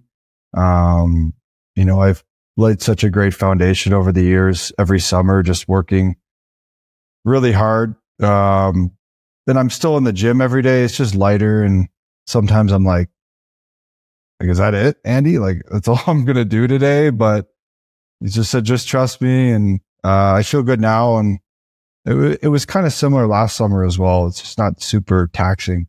I had a question about Makar. Like, as a guy when you were in Colorado, like, I'd never really heard of him until he kind of came into the league and he joined you guys in that playoff series, I think, right out of college. Yep. But was he a guy that like your team kind of talked about, like, hey, we got this kid that could be essentially one of the best defensemen ever coming in? Or was he kind of under the radar a little bit? Yeah, I think his second year at UMass, he won the Hobie and he was electric out there. And we knew, you just never know, right? Even no matter how high you get picked, there's first overall picks that don't even work out. So you just never know how guys will translate, but he looked almost like a sure thing. And then his first game, he dominated and was aggressive and calling for pucks. Like, as a first year guy at 19 doing that is impressive. Just the confidence he has. He's quieter off the ice, but he is super sure of himself on the ice, and that's what you want. And But yeah, he's special, and I still think he'll end up one of the best, if not the best defenseman ever. I was wondering, like, after we chatted with you, it was pretty cool for a lot of people to hear that you had worked with a sports psychologist. And, like, obviously since then, things have gotten to an even crazier level. Like, this season was out of control for yourself personally. Have you continued on with that? Like, as such an intense guy, is that something where you're able to kind of release some feelings, talk to someone, and just relax a little bit mid-season while you're getting help with the sports psychology of the game? Yeah, I think I mean, when I first started, it was always, we're so dialed in with our bodies. Like, why does no one really take care of their mind? And I think, I never even just having like a process out there, I just used to just go out there and like play. And if I scored it's just the consistency I think has really helped with my game. And it's something that I don't think you're ever, I think you're either getting better or worse. You're never staying the same. That's my belief. And the minute you think you're good, you're not. And so I'm always going to work with her, and she's been a big help. And there's always things that are coming up and new challenges with our team, myself. So I think it's super important. Who introduced you to the pool? What's going on with the pool? Tyson Berry tells me you're doing this spatial awareness, not social awareness. Social awareness. I completely butchered that breakdown of that. But it could help with both. We don't know. Science it could, yeah. Studies are still coming out. Giving my secrets away, man. Well, I got to do something for my fucking ball hockey team. We're going to have to introduce new training to our regiment because the Yans team's coming after me. You're going to need Nate. So one little thing I'll say about it. Yeah, I'll play some ball hockey. No, hey, side note, I heard these ball hockey guys, they say that NHL players can't play pro ball hockey. Is that true? It would be tough. This is like the flag football. You might be a little guy. different because I rollerbladed my whole life, man. Yeah, but it's not. They're not on rollerblades. They're on feet. You can't pass the puck. Like we're on concrete. By the way, people who don't like Chiclets Cup talk are probably losing their mind. We got the MVP on. We're talking about Chiclets Cup, dude. Nate, you just get it and you shoot it. I don't know. What is the Chiclets Cup? What is that? It's the ball hockey tournament that we throw on that Biz has put this superstar team together for about 5 years. They didn't even make the finals the last 2 years. So who's like the best ball hockey player in the world? Nose Face Killa, probably. Well, who?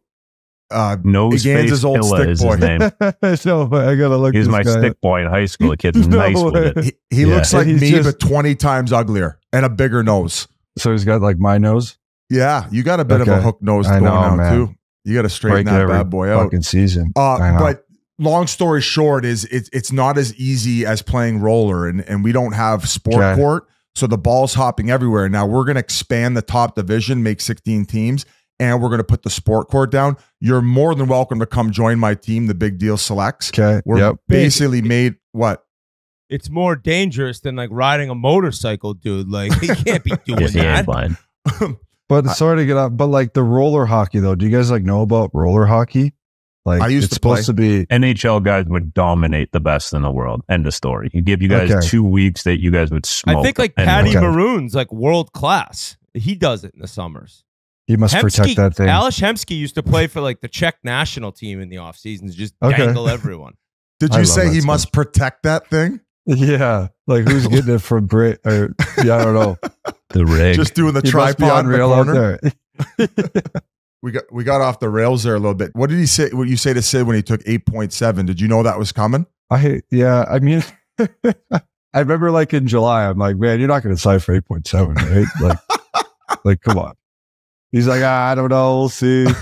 Like, it's so cool though. Like the legacy he's leaving, like how much money he's left on the table, and like his desire to still win. He's still taking less. Like it's not like, I don't know, like if they had a guy making like 15 and he had to take, like he's just taking less just to try to get somebody else, this year or next year or whatever. So as somebody who's always looked up to him, like he's 37 now, he's still doing it. Like that's gotta not only amaze you, but kind of inspire you a little bit. Like this guy's been able to change his game as he's not the fastest skater anymore. He still dominates. Does that surprise you? He's still doing it or not at all knowing him?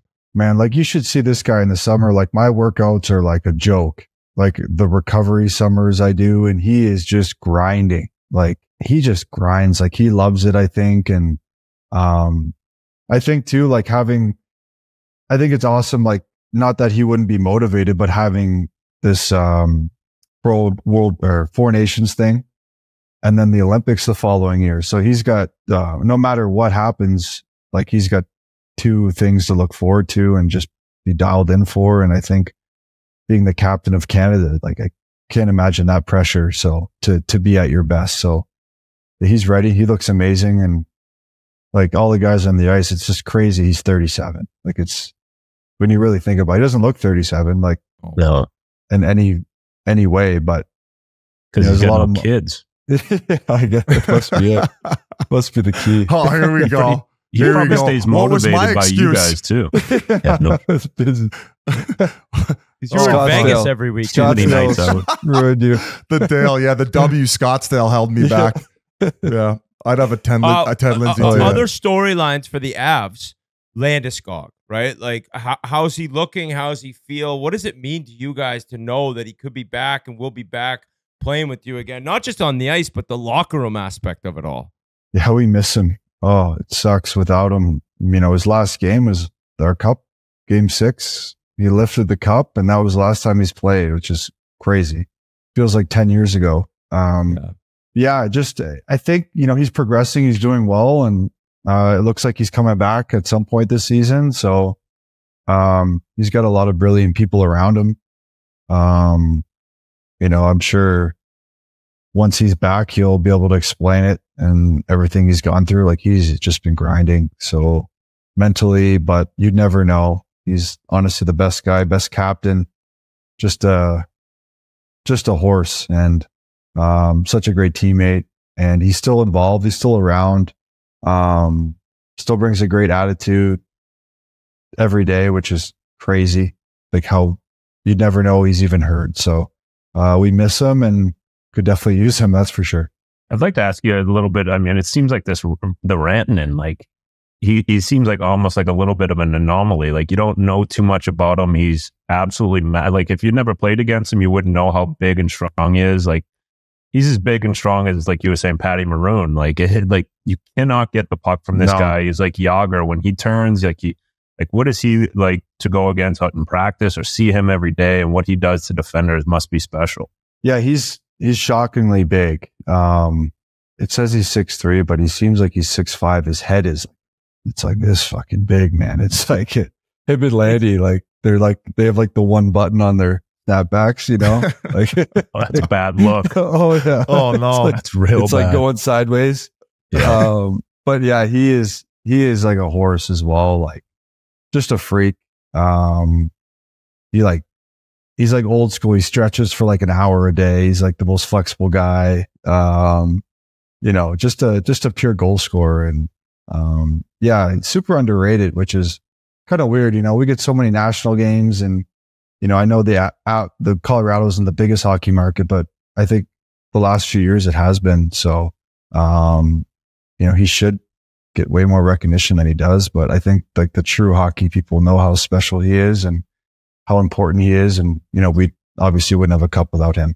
How about the goal that kid Cal Ritchie scored the other night? Yeah, like, he must be impressing, because like that move on its own. Some people are like he whiffed. I'm like, no. Like so in Vail, he came to the Vail camp, and I never skated with him before, really. Actually, yeah, ever. And we were playing like 2-puck after, and he did it the same thing, and everyone's like, "You whiffed." Like everybody, like the whole camp is like, no, you didn't do that. He's like 19. He's like a little shy or whatever. And so he made him do it again. He did it again. So it's definitely on purpose. It's crazy. I tried to do it today. It didn't work. Don't have that in me.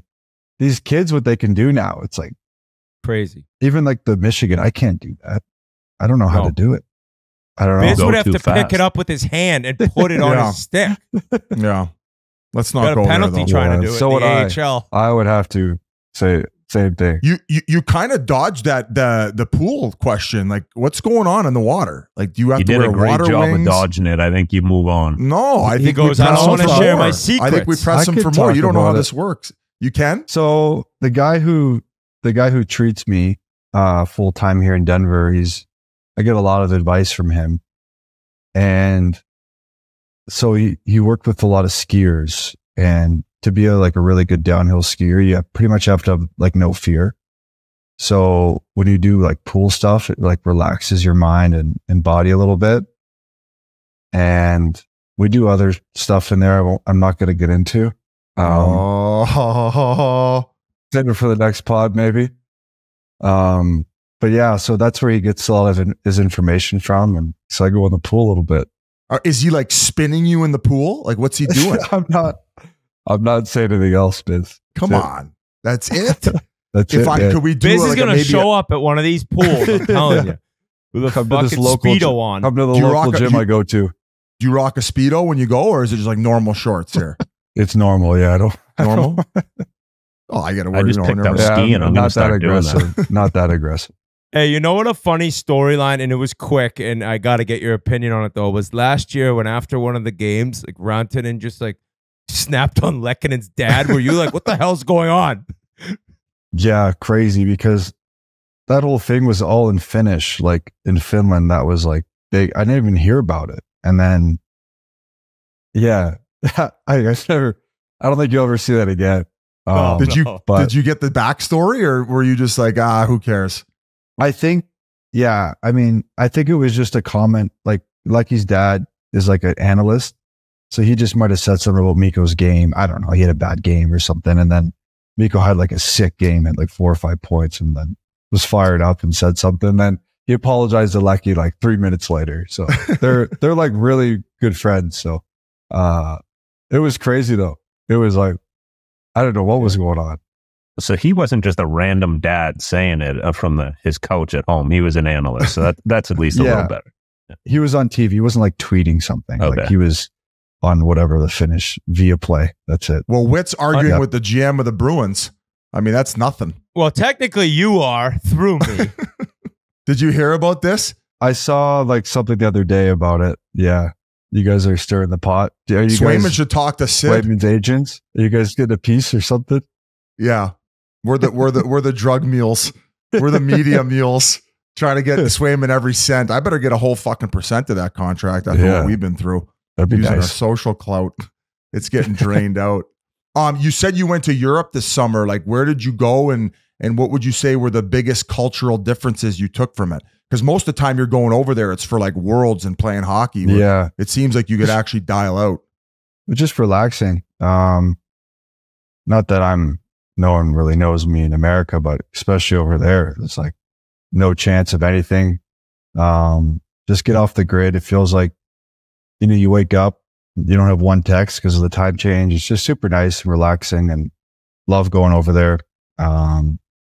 Yeah, I was definitely tempted to go to Worlds last year, though. Now you bring it up, like, I think where the fuck was we were out in the second round, and Sid was bugging me and Shenner about it, saying what if you go, I'll go, kind of thing. Yeah, so we were all gonna go, and then we're just like, I was like, man, like I just played like 105 games, lost to Dallas, like I was devastated. I'm like, I don't know if I could, like, because at this point it's like I feel like I'm like all in, or I'm like, it's hard for me to go over there and just kind of like give it like 70. You know how Worlds is. It's like skate around and giggle. Yeah, it's just tough. It's different for some guys who, like, you're on the team, right? So it's like different. Like, it's more about leading up to the Four Nations and the Olympics. Like, if guys want a chance, it's like you're going over there. But it's obviously different for you and Sid.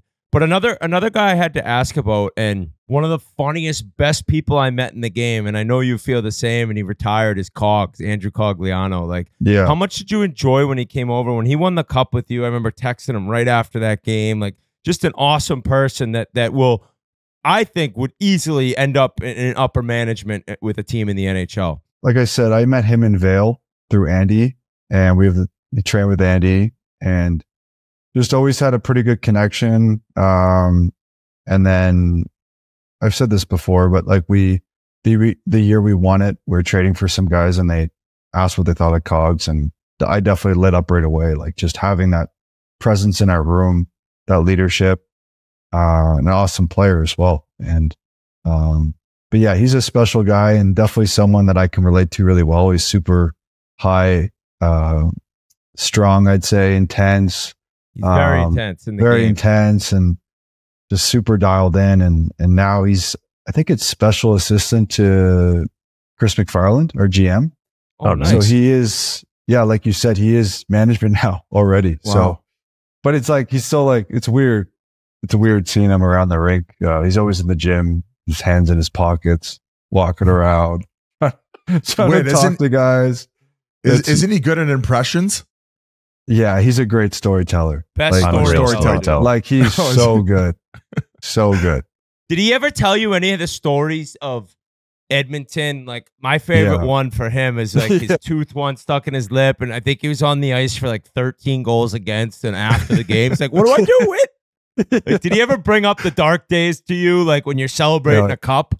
Yeah, oh yeah. He a couple I don't know, like Dwayne Rolson stories too.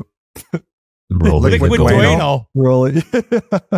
So he's just awesome, and I think he roomed with Sam Gagner. Like they came in the league together, and I mean, it didn't sound like you guys had a great team.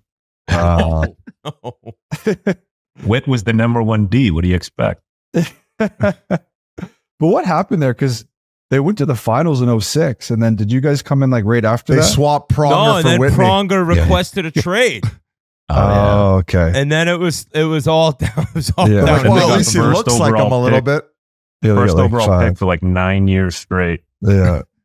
Yeah, he's great though. And it's fun to have someone that just was on our team and just like can relate to, I feel like the league is moving like not in a different direction. It's just evolving really quickly right now. And I think he can be a good bridge from the players to management, and he's such a great hockey mind. So we're lucky to have him there. I said it to Brad Treeliving, like when we first started, I'm sure same with you, like the GM walked in the room, everyone was like, oh shit, what did we do wrong here? But nowadays it's like the communication, everything's just so much better, even with the coaching staff. Like I always used to be like, why are we so scared to talk to these guys? We're all on the same team here, but it just seems like it's getting better and better. Do you see that as well? Yeah, it only makes sense to me. I mean, like you said, we're all in the same boat. Like if we lose, like everyone's in one. So like no one's going to benefit from, I don't think, being scared of a GM or like a coach or, I just think knowing where you stand is super important, especially for a young guy. But yeah, when I first came to the league, it wasn't like seeing Joe Sakic, I was terrified, and Patty Wall, and like, it was scary for sure. And, now with C-Mac, he's like a super personable guy, and getting to know Joe, he's an amazing person as well. So, I think it's important. I don't know. I'm sure like old school guys or maybe would think like the fears can be good. And I don't disagree with that, but over 82 games, like you can't really scare people into playing well for 8 months, right? I don't think that's possible. So definitely prefer the new way. I was just going to ask about the aggressive trade last year at the deadline, getting Middlestad and swapping out Bo Byram. Like, what have you seen from him so far with the organization? Because I mean, with cup aspirations, you kind of need to find your guys' Kadri again, right? Your guys' Swiss Army knife, and a guy who could step up in big moments. So do you think Middlestad's that guy? And have you liked what you've seen? Yeah, I definitely do. He's a whole different person this year too. I think he's just super comfortable. It's a lot like coming from Buffalo to our team, I think, and just a whole new system and not knowing anybody. And he's a quieter guy, but like an unreal guy, and wants to get better. He'll do anything to get better. And so you can see how comfortable he is this year. And I definitely expect, and I think everyone expects him to have an awesome year. He looks great. Like he looks awesome out there. So we're really excited with that. And like you said, like you need like 2, 3, 4 centermen to win. Like you need that depth, and he's definitely going to provide that, I think, for sure. I remember one of the things with Crosby, and it continues, is like every summer, like adding something or improving something. And then for you, like 140 friggin' points then this summer, is there something you still are like, all right, I don't like this part of my game, or I want this to be stronger? Was there anything in particular you looked at? Yeah, I think face-offs, like I always, I find like practicing them can like hurt my wrist sometimes and stuff. So I definitely need to practice that more. I like to just be around 50, 52 or something. What were you last year? I think 46. No so shit. just need to get better at that for sure. Is that why you you're in a voted for great mood when somebody snaps one back on you too? Is that why you voted for Doesn't feel Kucherov, great. Whit? Because he was 46% in the draw? All right, I gotta go pick up my son. Love you, Nate. Uh-oh, we lost him. We lost him. He couldn't vote the same as you, eh? Just had to be different. Oh, I was singing. I was doing the dog tweets all year. Oh, I think you see all that? You're the reason why I won it, I think.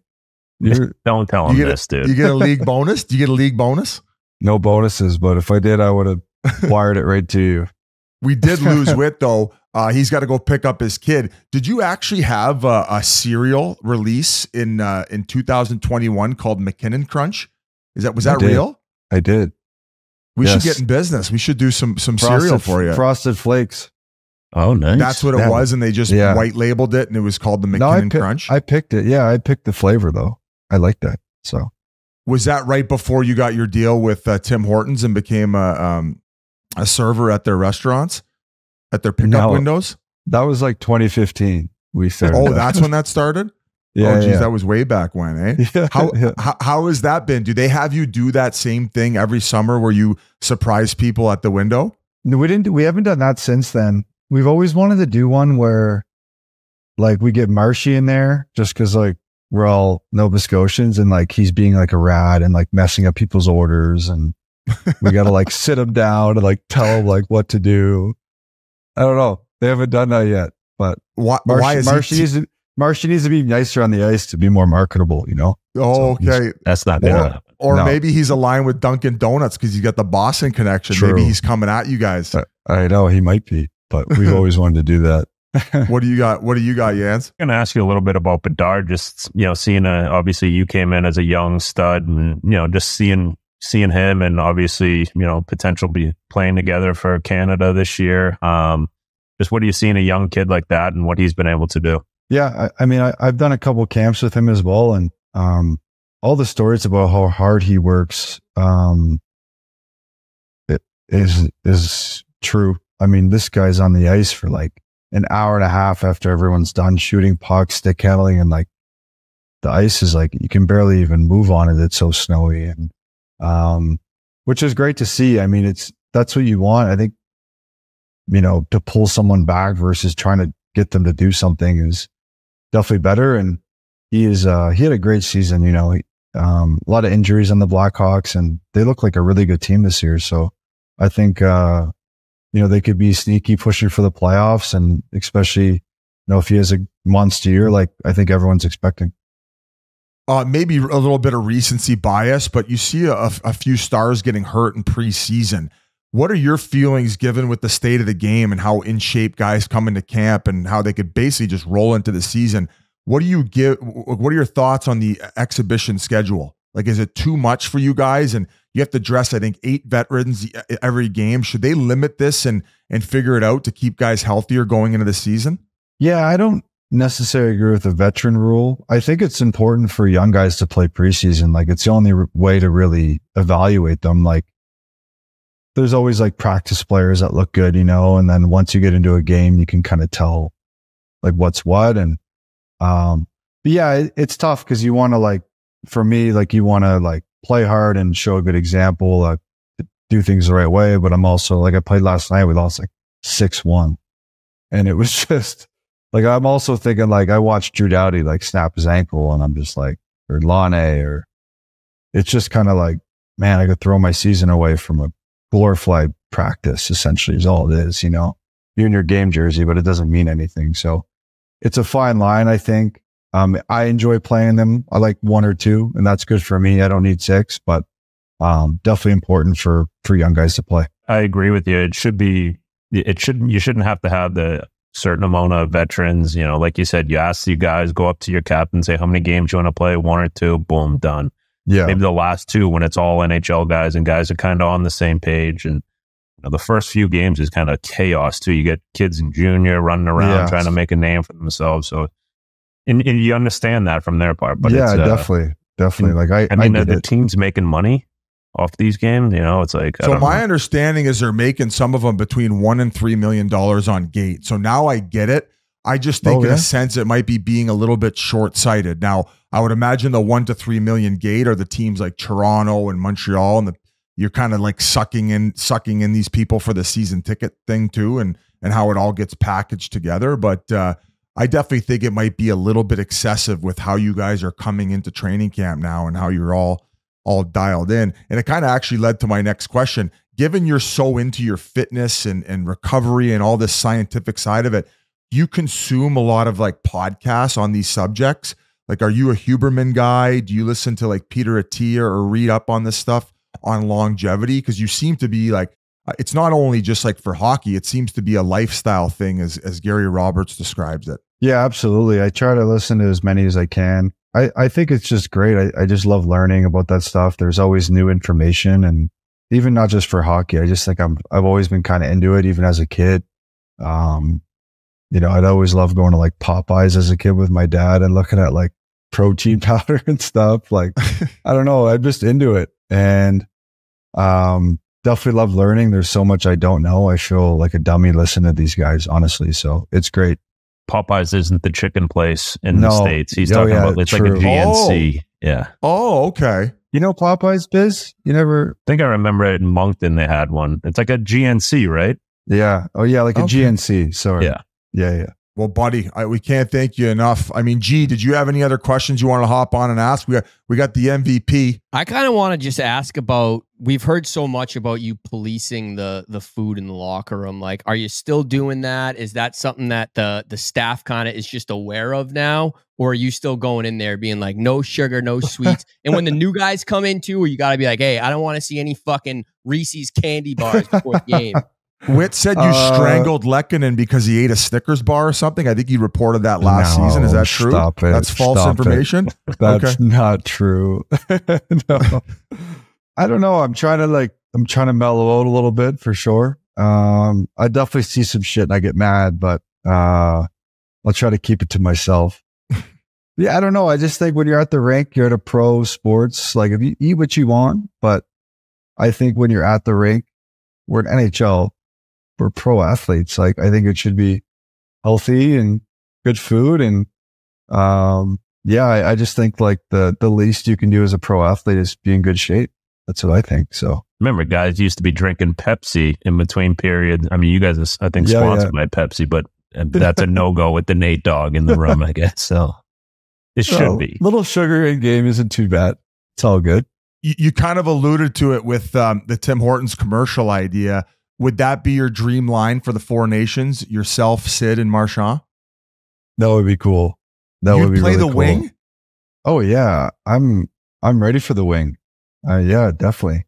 I don't think like McDavid, Sid, 1-2 punch, and then everyone kind of figure it out. So you like in a room like that, you would essentially delegate to McDavid. It's like hands down, like you are the MVP. So you're just like, hey, no, Sid's the guy.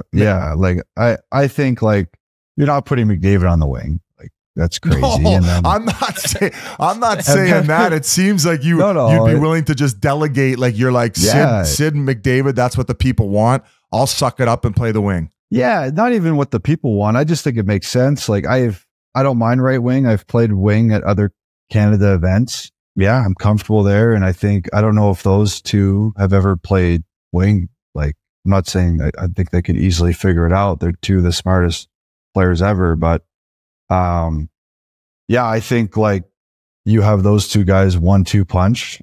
And then, if I'm third line center, that's cool. If I'm playing with McDavid, right? I don't love left wing. I could get used to it. I like right wing. I like being on my offside for the one time or two. Actually, yeah, same player. The fuck you laughing at? Biz, it's called being a team player. I thought you were a centerman. I thought you played center. No, No, I would snap back a few draws when our two centermen would get kicked out. But after that, Nate, he literally one day he's gonna step in. I'm like, no, I got it. Yeah. Oh yeah. Nate, he legit one day he didn't play for like 327 consecutive games, and he came in the locker room. He's like, I'm gonna go talk to Tip. I want to play, or I want them to send me down so I can play. Me and Donor were like, dude, you asked to get sent down. You're done. Like, do not do it. So you won't be back. Prevailed. He got a couple more years out of it. Yeah. So should I tell Sid to go to the wing, do you think? I don't know. You're like, I've been working out your gym all these years. I'm the Ted Lindsay winner and the MVP. I got to get something out of this. I got to get something out of this relationship. Yeah, I think he could be 50 and I'll still slide. I'd still slide over. Yeah, no problem. But yeah, being on like a Nova Scotia line, it would be pretty cool. Like at the Olympics, like, or even this February, that would be special. I think we'd work well together too. I think it would actually be a good line, not just because we're from Nova Scotia. I think like the way Marshy plays he is just going to muck forecheck, and he's got unreal skill. And then Sid, and then I can try to push the pace and try to create some room off the rush, and I think it'd be good. It'd be great. I love it. Giving the Americans the game plan even before the games. We don't even care. They're shaking in their boots. Look at Jans. All these Americans. I wouldn't want to play. The American team is crazy, hey? Like how actually it's crazy how good they are. Yeah, they're unreal. Since I'm a Leafs jock sniffer, you skated in the summer with Marner. How's he looking? What are we about to see this year? I think not more of the same, because more of the same is unreal usually. If he's played full 82 game season, I think he would have over 100 every year. So, but he looks awesome. It's always just like, I think it's because like you hear stuff, it's always like negative, not always negative about Marnes, but like a lot of the time it's like negative. And then you like get on the ice with them. You're like, how could anyone ever be negative about this? You know, that's why I think like for me, I just admire how good he is, just because like people chirp him a lot. So, up in Vail, like he was sick. Yeah. Him and McDavid were flying around together. It was so fun to watch. That's why he's coming to the Leafs, folks. McDavid coming soon. We want to thank you for your time, Mac. I wish you all the success in the world, man. We appreciate your time, and I can't wait to Cabot Lynx against you and Crosby again for a sandbagger. We're gonna chew you up, buddy. We're gonna chew you up. I can't wait, man. I can't wait. Dog, good luck this year, man. Yeah, thanks, luck, boys. Really appreciate it. Before we go any further, guys, I need to talk to you about Muggsy.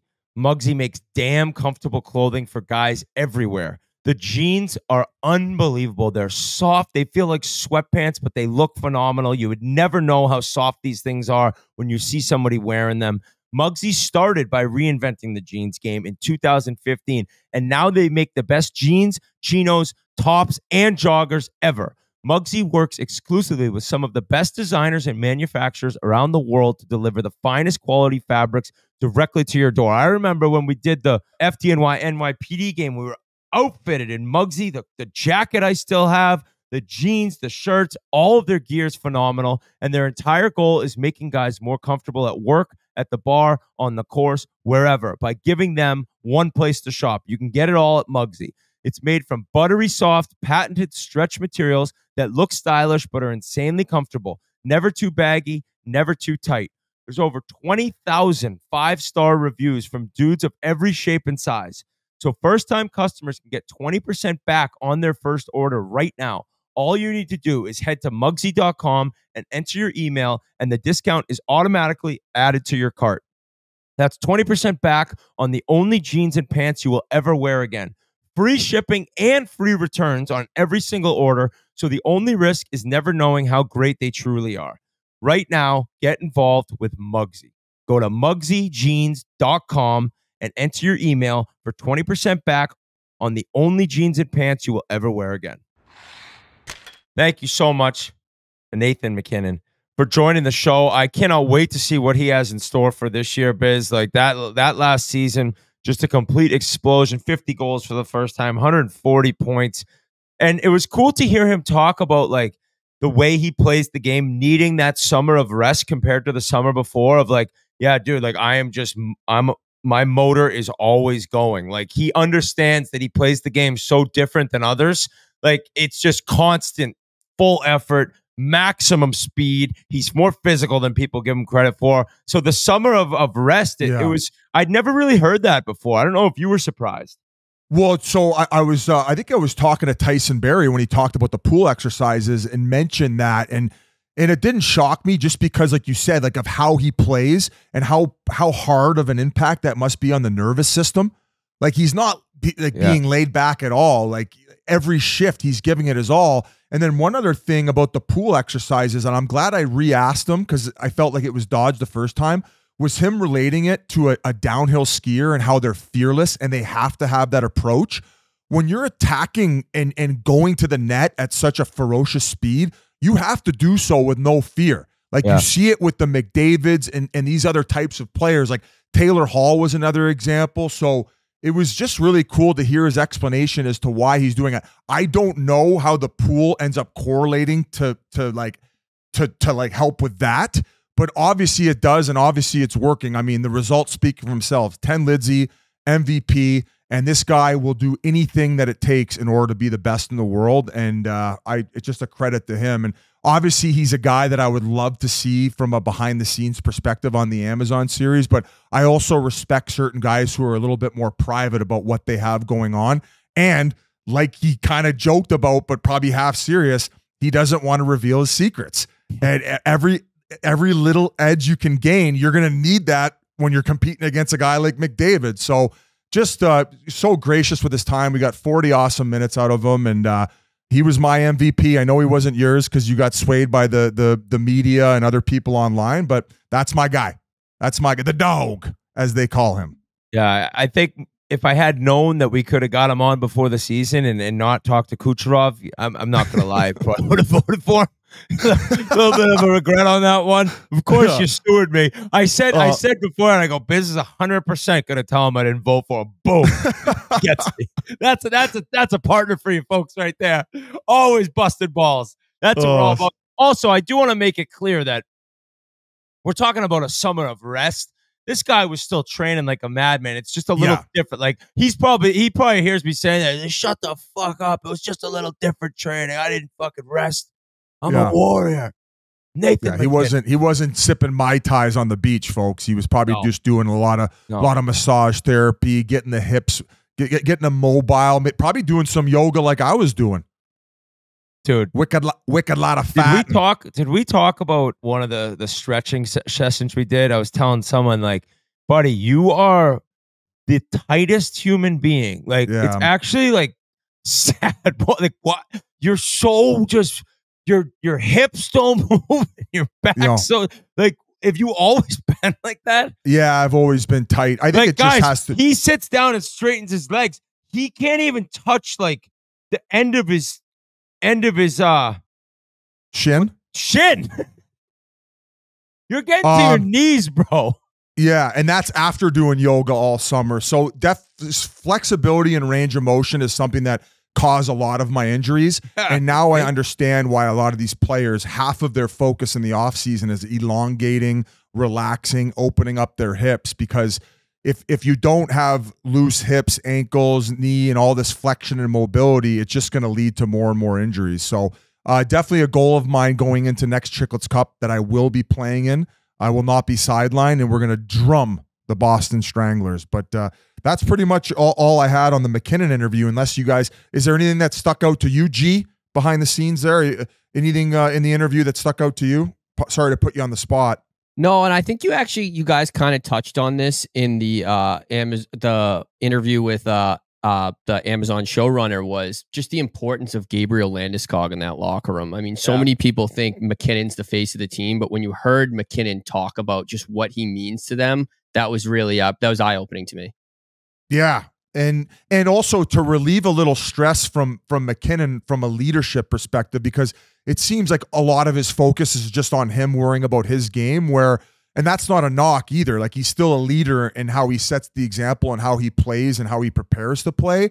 But I think it takes a special human being to not only do that, but also be there and worry about others and keeping the room balanced. Like, I was fortunate enough to obviously see Crosby for the small amount of time that I did. And then we had Shane Doan for 5 years in Arizona, where, buddy, like, his job didn't end, when he left the rink. It was worrying about everybody's personal lives also. And think about the drama, Biz, though, that the team had this year with Nichushkin, like, getting basically kicked off the team. It's like MacKinnon was probably the one in the room that had to stand up and address the team while thinking, I'm the best player I got to put out every night. So that's a stressful situation. Yeah, and he's also, we've talked about this time and time again, he's a very intense individual. So sometimes you need that good cop, bad cop, whereas if you don't have the good cop, it's just like, it's the what do you call it? Like the weight's off, the scale's off. So him coming back, not only for his play and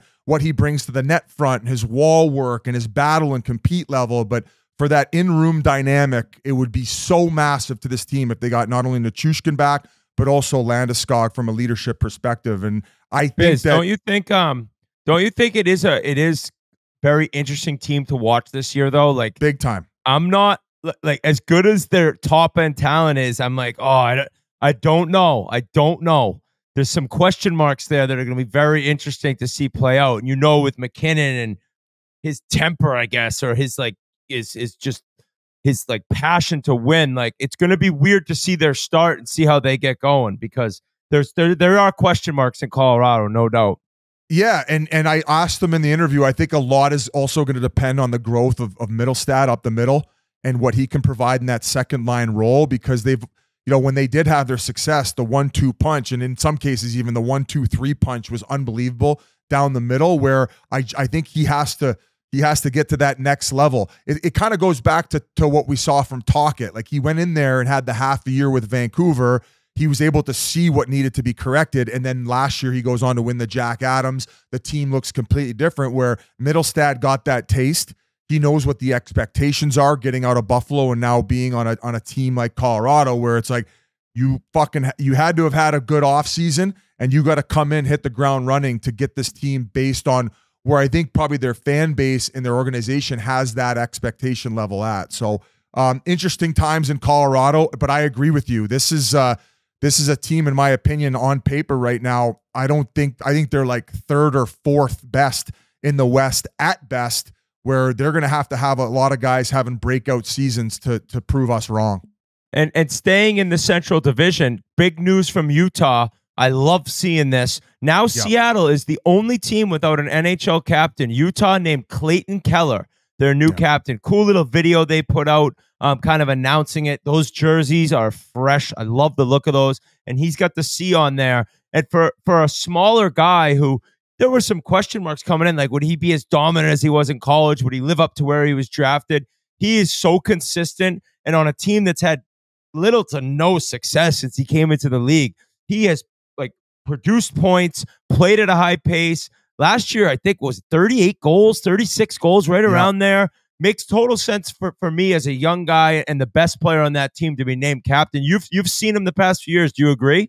Yeah, I was blessed to see the growth of Clayton Keller as I spent time in Arizona with their staff on the media side. And, he had that big rookie year. He ends up getting nominated for the Calder, and all of a sudden after that, there's obviously a little bit more focus on you because teams around the league are aware of the talents that he had. And I would say there was a little bit of a setback in years 2 and even maybe in year 3. And, they provided him with that big contract where maybe some people questioned whether he should have got that much money. But, even when he went through those hurdles, he kept working, not only off the ice from a physical standpoint in order to put a little bit of muscle on and prepare for going against top guys game in and game out. Also the mental approach, working with a psychologist, a sports psychologist. And then as he started progressing and seeing more and more results and got back to more of what it looked like in year 1, he suffered that nasty femur break. Right. And that was like, you never know where that can go. Right. That's a catastrophic injury that might, you might never see that same player again. And battle through the rehab on that. And then going back to the last few seasons and what he's been able to do from a production standpoint and gaining chemistry with Schmaltz on a line, and last year with Barrett Hayton, And finally, like after everything he's done and the body of work that he had in Arizona, for him to move to this new city and get this fresh start with getting the captaincy is huge in my opinion. It's well deserved. I think from showing up to the rink and providing that example for the future of Utah and these younger players, he's exactly what you want in a leader. And I just said everything as to why I think that. And it's a great fresh start for him in a new city as well as the organization. And I think that they got their guy. So congrats to him. And I hope he keeps doing what he's been doing. And it's a testament to the hard work that he's put in behind the scenes. Yeah, last year I was wrong. It was 33 goals last year, but he had 37 the year prior. He's got 98 goals the last 3 seasons, 225 points. He's now consistently that point per game player that I think everyone envisioned when he was picked 7th overall.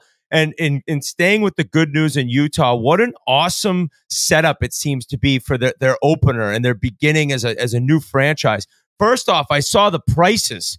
I saw the prices of some of the food there. It's like the Masters. It's unreal. It's awesome. Yeah. Ryan Smith, the great move. And obviously the alcohol is probably expensive, but all the food, $2 to $3 for everything. And you talk about how hard it is to take a family to an NHL game now with parking, tickets, getting your son or daughter a shirt or a hat, and then the food on top of it. It's like, that's a great move by a new owner who respects the fans.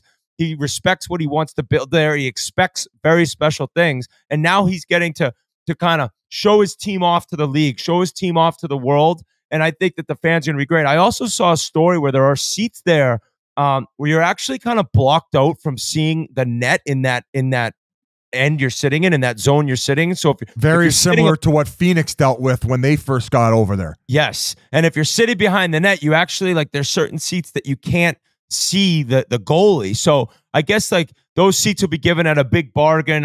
There was discussion about trying to fix that as quick as possible. Some people were mentioning, yeah, you need a new building. I don't know what'll happen, but I think with this owner and how he's approached this, and I know you've talked to him a bunch, like these things are going to get fixed. Like he's going to be on everything. It's the exact opposite of what all these players and fans dealt with in Arizona with that owner. Yeah. It's just a complete 180. And I think that players realize that, especially when he first bought the team. He flew down to Arizona, took them all golfing at the National. And he literally said to them, he goes, what do we need to do differently so you guys come over there and it makes your jobs as easy as possible?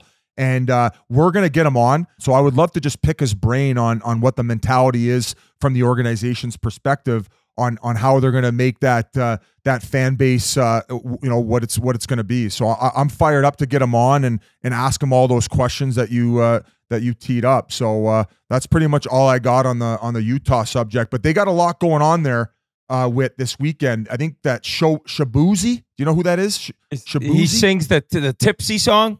Yeah, the Tipsy song. They're going to have him there for the opening ceremonies and leading everybody into the rink and performing. And I want to say they just had UFC there. So a big week in Utah for the grand opening. And they're going to be playing the Chicago Blackhawks, Connor Bedard.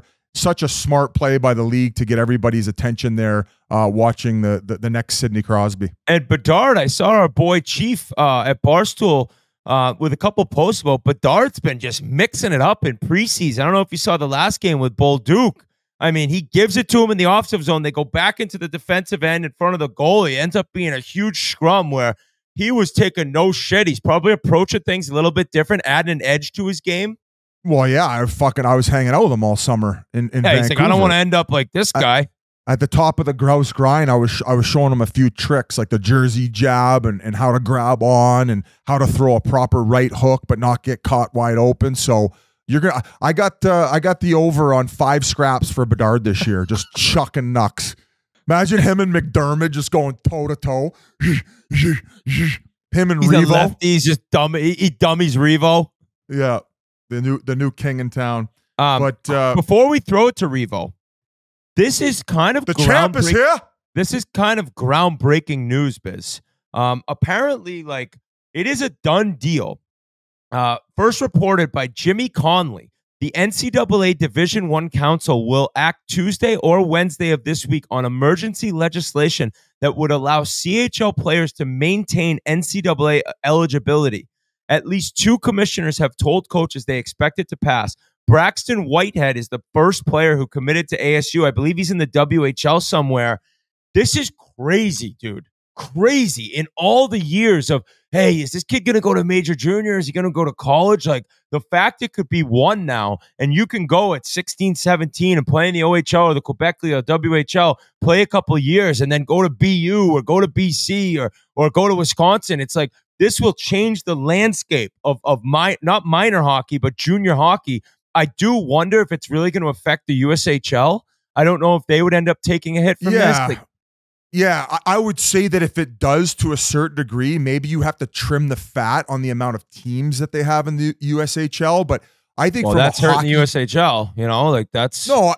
Well, I get it, but also if you got a team that's not getting any fans and it's like the team's bleeding money and like you'd really need to have that many teams. I think for the betterment of hockey, it's wise to do it the way that they're going to do it now. Because now with those top prospects, when they're 16, 17, before they can even head off to college, you're getting to play at the highest level. And, you know, whereas before you couldn't and you had to wait to go to university, where even for kids who end up playing junior A, like OHL, CHL hockey till they're 19, 20, like the development doesn't stop there. Like some of them can't right away go play pro. And instead of having to go to Canadian university hockey because you've ruined your eligibility, you can go play university hockey where in some cases, some of these guys are 21, 22, 23. I mean, Christ, Quinnipiac's got 28-year-olds with families playing. So why not create essentially another stop before you would end up going pro that is better than CHL hockey, where you can continue your development? And people are going to say, oh, I saw some tweets, say goodbye to like junior, AKA CHL hockey, where it's like, no man, you're going to get more of these top prospects playing for a few years where if they're that good, they would have gone off and played pro anyway. So now they could stop there, show off their skills for 2 more years, develop at an even higher level with more resources. And hey, if the plan was to go off to college, at least those teams got 2 years of production off of an unbelievable player, and see you later, whether it would or not otherwise. So this is a good thing for hockey overall. And the example I used before was just, it's based off a guy I talked to, Tyson Nash, where his kid played in the WHL and he was a little bit undersized where, you know, he played a couple years, finally got his footing underneath him. By the time he played his second last year and then in his overage year, he was a dominant player, but maybe he would have had to go play in the ECHL.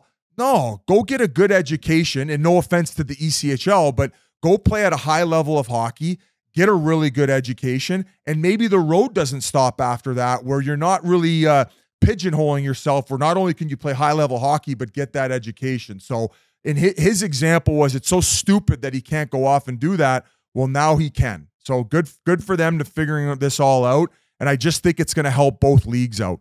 I think it's going to help out college. Like, I think college hockey now is going to get even better. And big time. In the notes here, G's mentioning it's great for the smaller market NCAA teams who kind of get smoked in the transfer portal right now. I don't know if they'll ever change the transfer portal in any way where they kind of limit the amount of times the kids can move. Right now, you can play 4 years of college on 4 different teams. It's a little crazy. I think that's bullshit. I think it's a little hectic for coaches to not be able to plan moving forward, because all of a sudden a kid's in the portal. It's like, oh, we planned on having him. We got to go another route now. But I could picture now, you'll still have the Connor McDavids, not even McDavid and Bedard's, but high-level kids going to junior at 16, going to the NHL at 18. That'll still happen. But for a lot of other kids, man, you play 2 years in the O, 2 years in the dub, then you go over and you go to BU or something, and it's like, as you're saying, you don't need to be ready to play in the NHL at 20 years old. There are so many kids who are undersized, they're late bloomers, and all of a sudden now you go to college, you're 23, 24, you graduate, you get an NHL contract, and thankfully for that stop, that ability to go play college after junior, you grew into a man, your game came into form, and you found a way to get to the NHL through a totally different path. So it's crazy to see. I have been so impressed with what the USHL has turned into, especially in getting these Canadian kids like Adam Fantilli. He goes down and plays for Chicago. Owen Power plays in Chicago, and you've seen the Chicago Steel, be basically the powerhouse of these big-time prospects. They might take a hit, which I do feel bad for, but the overall game of hockey, especially college hockey, will just be that much better for this. So agreed. And just going back to my transfer portal comment, I think that if it is a case where you do it once, you should be able to slide right in. But if you do it again, then it should be a situation where maybe you have to sit out half a season or it used to be if you did it, you had to sit out a whole year. Correct. I think that you should get one strike because sometimes maybe the coach didn't take a liking to you and you committed there and you find yourself, being a healthy scratch and you can go to another team where you fit in a little bit more. So doing it one time isn't the worst. If all of a sudden you're on 4 different teams throughout your college career, like, come on here. Like I think the one discussion I had about it. I don't know if the team is necessarily the issue if that's the case. Yes, and the one discussion I'd had before was I remember when I was playing college, there'd be guys who chatted about how stupid it was or how ridiculous we thought that if you left, you had to sit out a year. It's like, who's going to do that? Because you're thinking more about a kid going into his junior year, a nice freshman class comes in, and you're playing 4th line in and out of the lineup, and you're like, I got 2 years left. And those type of kids, you're like, they should be able to move somewhere else where they could play more and they could at least like get a chance to be a bigger part of a team. I get it. But when you have the kids who are playing first power play 20 minutes a game as a forward and they're leaving, that is something where it's like, all right, well, you kind of got everything you want. I understand maybe the team was bad or you didn't get along with the coach, but if you're playing an enormous amount and big minutes and a key player on a team and you're leaving, that's where I think the coaches are like, this is out of control. So we'll see what happens. And you also, in certain cases, then might be doing it for the wrong reason because these guys can get paid now. Yeah. Right. So if you're just jumping to get a bigger bag or whatever it may be, where like you're saying, if they're getting everything they want and yet they still want to leave, what are the reasons? So I think it's a great thing. And even going back to my USHL comments where maybe it doesn't hurt them. Maybe for whatever reason, it helps them. Nobody really knows the ramifications until it begins. I just can't see Canadian kids going down there anymore. Maybe I'm wrong, but it would be. I think Fantilli, like he would have played in the O. Correct. So correct. We'll see, but it's still it's kind of a landmark moment in player development for this to happen, and we'll see what ends up going on and the ramifications if it even passes. It sounds like it will, so it's a pretty cool story. But with that, I think it's time to go to our boy Ryan Reaves.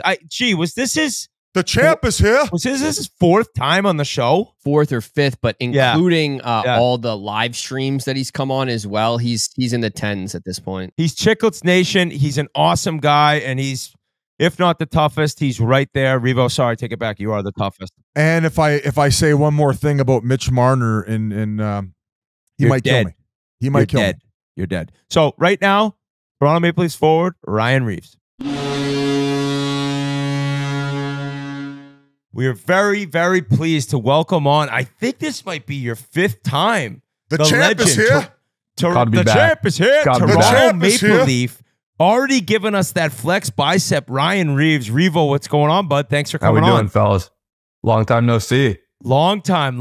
We haven't chatted in quite a while. It's hard to get these Maple Leafs on the show, Biz. These guys, it's a different breed up there. Oh yeah, they got your nuts in a vice there. No, with the media. They keep you tight. It's a tight knit up here. Oh, they know. Revo, just answer this. Revo, answer this. Is it our year? It's our year. It's 100% our year, Biz. I don't want to hear nothing about it. It is 100% our year. Well, once you sign off and we drop this episode, I'll talk some shit. But you know how I work. I don't say things to people's face. I wait till they leave. You're mad at the people. I know. You go where the people go. But hey, you know what? I think biggest news in Leafland, new coach and all that, but it's Austin Matthews getting the seat. And with you getting to spend a year with them and kind of seeing how not only the player he is, but the leader he is, does it make sense? And I imagine it was probably hard for Tavares, but a pretty unselfish move for him being on board.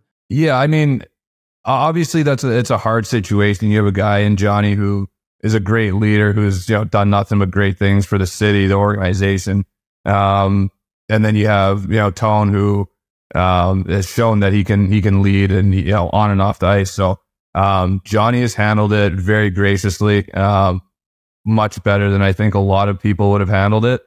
He's been around the room. He hasn't changed a bit. He's joking around. He's been loose. So Sometimes these things happen. Sometimes you just got to pass the torch to the younger guy. And I think it's going to be fine. They seem fine, and Johnny's been great. So I think we're good. I think he's one of the classiest guys in the league, especially the way he handled it and what he said at the press conference too. I know he read it off his phone or whatever, but I just thought everything that he said was top notch. He's been classy about the whole thing, and like you said, it's got to be a hard situation for him. It's not easy getting put in that situation, but hats off to him. He's been unbelievable. Revo, I actually didn't even want to ask you any questions. I just wanted to get you on to so you could personally apologize to Mitch Marner for me, because I was a little hard on him after playoffs last year and maybe his performance. So if you could just pass along the message, I was being a hardcore fan, and I was speaking some nonsense. So if you could give him my apologies. I did say that, but you know what, Biz? I think you have to do that to his face. I think the telephone apology isn't going to work here. That's like a wit apology, Biz. You sound like me. Like, hey, can you tell that guy for me? I'm sorry. sorry. You know what I mean? It's like, I don't like that. I don't like that. In all seriousness, though, Revo, like, we have talked about his skill and everything, and he gets a lot of heat. Did you kind of feel bad for him? Is he able to kind of put that stuff to the side? Because a very special player who all of a sudden has like entire Leafs Nation coming at him, where it was like everyone, you win as a team and lose as a team. So I imagine you, as a guy who protects all these dudes, you had to feel a little bit like this isn't necessarily fair. Oh, I didn't think it was fair at all. Like, you can't put a whole playoff series on one guy. And, just because one guy's not, it's not like he was, it's not like he was horrible. The points just weren't coming for him. And, that happens, but you win as a team, you lose as a team. You guys know that. You're not, you can't just point the finger at one guy. So yeah, I felt bad for him. Yeah, everybody was jumping on him. Biz is jumping on him. If I was around, I would have slapped the shit out of you. But that's just, that's just how it is up in Toronto. That's just how it is in the hockey nation. Why don't we do that as an apology? How about the next time I see you, I'll let you slap me square in the face. No, you know what? As an apology, you book Rough and Rowdy for when I retire. All right, okay. Deal. I'm gonna get. I'm low on T, so I need like a handicap. Yeah, he's low T now, dude. I got low T. Yeah, like, no testosterone. Why? What's wrong? I don't know. He's the horniest person in the world that says he's low T. It makes no sense. I shit my pants the other day. There's a lot going wrong with me. There's no weight class in Rough and Rowdy, so you do what you got to do. Hey, no, but in Leafs Nation, Revo, it must be crazy. I mean, you were a Ranger, and but it's just different up there in terms of like going out to dinner, just leaving your apartment or your house. Like, was it really kind of shocking for you to deal with it at the beginning? And you're somebody who loves being apart, being a good quote, talking to media, but it must have been a little overwhelming at times. It was hard for me at the beginning of the year because I was playing like shit. And, like you said, when you're not performing here, the media jumps on you, the fans, the fans that are sitting in their parents' basement, they jump on you. But it definitely happens. And I went through a little bit of a tough stretch there where, I couldn't get anything going on the ice and I was getting scratched. Everybody wants me out of here. And it was the first time I really experienced some, low confidence for a couple months there. And then when I finally came back, I played better, kind of a tale of two seasons for me. So hopefully I'm going to start off where I ended and then just keep that going for the rest of the year. I think it was a knee injury where you ended up like just jamming it up in the wall, it looked like. But like you said, Revo, like the second half of the season, you guys had so much chemistry on that fourth line, and it really led into playoffs. Like, what was it that was it that layoff with the injury that helped you reset and get a little bit more confidence? I think so. Honestly, I treated that little bit of time I had. I think it was almost 2 months I didn't play. I treated like a mini training camp. I was working on speed, hands, just everything, getting fast again, obviously rehabbing the knee. But I think, that time off just to reset and kind of get the noise out of my ear and just get my legs back under me really helped. It was like my first game. I felt great coming back and then just kind of never looked back. That's what's hard about like coming back from a lower body injury is like, you're up, if it's a shoulder, you could be buzzing around. So that was like amazing for you to come back and play that much better. But it's interesting to hear you say your confidence was a little bit shattered because you are a confident guy. Like that had to be something that you're like, all right, I'm digging deep here to find like my game again and almost block out the noise that you can't help but see when you're on the Leafs. Yeah, well, that was the thing. It's like I'd never been through obviously I've been on teams where, I have a couple bad games and all the fans are just like, oh, well, what's this guy? What are we doing with this guy? But it was, I went through a pretty long stretch there. It was like 10, 15 games where I was horrible. You know what I mean? I just couldn't get it. And then, some games I wasn't horrible, but I was still eating dashes all the time. Or you'd take a penalty, they'd score. Just like little stuff like that. And then, it just kind of snowballed to the point where like every time I got on the ice, it was like, just don't get scored on. But when what happens when you go out there like that, you get scored on immediately, right? So, it was a hard stretch, probably the hardest stretch I've ever gone through. But, there was some pretty good skating coaches here, especially Haley Wickenheiser. She helped me a lot, throughout that stretch. A couple of other coaches for sure too, but she was really good for me and just kind of get my confidence back, my speed back, everything. Revo, like one of the hardest things as I got older as a pro was just kind of... Sorry, Nicky Antropop too. Shout out to you. Oh, no way. He was with you? He's up there? He's still there? Oh, Nicky's still buzzing. I heard his kid's pretty nasty too. Is his kid playing? I don't know actually. I met him. He's got I just knew him because he was walking in with him. And he had some good, nice flow like Nicky does. So I haven't seen him skate though. Oh, awesome.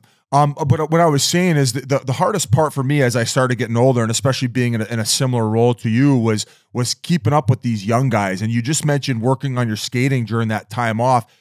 You're always in the gym. Like you're not allergic to hard work. Have you really had to alter the workouts in order to be able to keep up with these guys? Like a ton. Like I think we've talked about this a ton every time I come on this show. But when I first came in the league, I was hucking weights around and sitting there bench pressing 3 plates, 4 plates. You know what I mean? Just getting ready to fight all these animals that were in the league, and then all of a sudden they're all gone, and all these kids are coming in, and they're just buzzing around. And this summer I'm a little bit smaller, and all I did was work on speed. Now, I'm not saying I'm the fastest guy in the league right now, but I definitely got faster just to kind of keep up and be able to keep up with that new pace that this NHL is now. And with that said, before you go with like. We talked to Liam O'Brien today as well. It seems like with Rempe coming in and some of these other young guys, there's been a little bit of a revival of the heavyweight division. So have you been doing also boxing in the off season? Because there's going to be a lot of guys coming at you and challenging you. And then obviously with the skill guys in that Leafs lineup, you're going to be busy protecting them the whole season as well. Especially I throw some punches here and there. I don't do it as much as I used to for sure. I think I got my technique down more. It's more just like the punching power now is what I work on. But I don't do a ton of boxing anymore. I throw a little bit, but not a ton. Do you find that though? Do you find that there's been a revival? Like, I mean, this is just me talking in the media sense. Like I'm trying to get it fired back up because I think it's an element of our game that went away for a little bit that the fans crave. But like, I'm sure Wi-Fi is going to be coming for the belt. I'm sure what's his name? Rempe is going to be challenging you. Like, are you seeing it as well? No, absolutely. Well, you know what? The day I really saw it was the day that Rempe came into Toronto. There was 2 top teams in the league going at it, close to the playoffs. Both teams needed points, stay on top of the division. And all they talked about was the fight. It was the fight leading up that week, and then it was a fight after the game. And I'm not saying that it didn't overshadow the game, but it was cool to see that everybody was still very interested in that part of the game. So yeah, no, I think it's coming back. You got the young guys like Wi-Fi and Rempe that are in the league now. They're not going anywhere, so the heavy weight division isn't going anywhere. The people who hate it are like just screaming at clouds, like because they can dog it and they can say what they want. But I remember that game and the lead up, and like even after the morning skate, and it was wild. But back to other things with the Leafs, like when Keefe was gone, when Keefe like left or was fired, it was more about like, hey, they need Berube, and then there was a long wait, and boom, Chiefs there now. I don't know if you've talked to him or he's given out his kind of game plan for you or talked to other guys, but it seems like a Stanley Cup winning coach in Toronto, somebody who's holds guys accountable is exactly what you guys needed. Nothing against Sheldon Keefe at all. Yeah. I think when you have a coach that has been here for a while, like Kiefer was, and you don't have the success. I think sometimes the message starts to get stale, and that's not necessarily on one guy. I think that's just how, sports is. I think sometimes you just need a new voice with a different approach. And to me, Chief might be just the exact opposite, a little more personable, a little more like, he's going to come talk to you and shoot it to you completely straight. And, I think that's what guys need here. I think, he probably is going to bring a little more grit into our lineup, just by his style. And I think that's important for this team. I mean, going back to the heartbreak of that Game 7 overtime loss, like going through that as a member of the team with the fact that like Nylander wasn't starting and all of a sudden Matthews was out and then Game 7 comes and like Wool's hurt. Like how fucked up was all that? Like living that in real time in that locker room. Were you in the know, or were you getting to the rink being like, why the fuck isn't Matthews playing? Like what was all happening? Yeah, it was weird because it was like, nobody knew what was going on with Willie. He had migraines, and it was didn't know what was happening with him, and he couldn't get on the ice. And then Matty all of a sudden was just like really sick and couldn't do anything. I remember looking at Matty the game before he didn't play, and I looked down at the bench and he looked like he just ran 4 marathons after coming off after a shift. I was like, man, this guy's got to get off the sheet. But, the competitor, he's our best player. You're not going to tell him to get off, but, he ended up having to leave and couldn't play the next couple of days. It felt like stuff started snowballing the wrong direction for us. And, we unfortunately just couldn't recover. I know you have two small kids or 2 younger kids. Like, has your family enjoyed Toronto? Like, is your son playing hockey? Like, obviously the madness of youth hockey around there. But how is the family like taken to living in TO? Yeah, we're starting to get used to. I think the only thing that we don't like is the traffic. It's horrible. It's horrible, and they just shut down a couple of lanes on the QEW too, which is the major highway here. It's been madness, and we pregame skate down in downtown, so sometimes it takes me like an hour to get to pregame skate. Do you just stay down there? No, it's like an hour there, but it only takes me 17 minutes to get back. It's just traffic going into Toronto. Yeah, and then going to a game, it's a little better because the traffic's going the other way, but it's still 35, 40 minutes. So you're in the car for a lot before games. They started taking the train actually, which takes you right to the arena, which is nice. But yeah, I don't venture downtown too often, to be honest. I kind of stay in my area, but we like it. The kids my daughter just started gymnastics. My son's buzzing in hockey, is doing really well. So we like it down here. Good for him. I didn't know about locker room wise. Like, are you in charge of the music? Like, who's kind of the clown in the room? I don't know what that room's like. It's so hard to hear anything about the Leafs. It's so private, but it's got to be a close knit group. Yeah, we are. And then that was the one thing, when I came here, it was like, the locker room needs an adjustment. It's not tight, blah, blah, blah. When I came here, like, I didn't see that, maybe a little quieter than some locker rooms I've been in, but not every locker room could be a party, right? But no, it's a great group of guys. Everybody likes each other. We all go out together. We do dinners together. I got no issue with the locker room. What are your favorite restaurants in Toronto? Where are you guys hitting up, or do you guys usually go do all your damage on the road?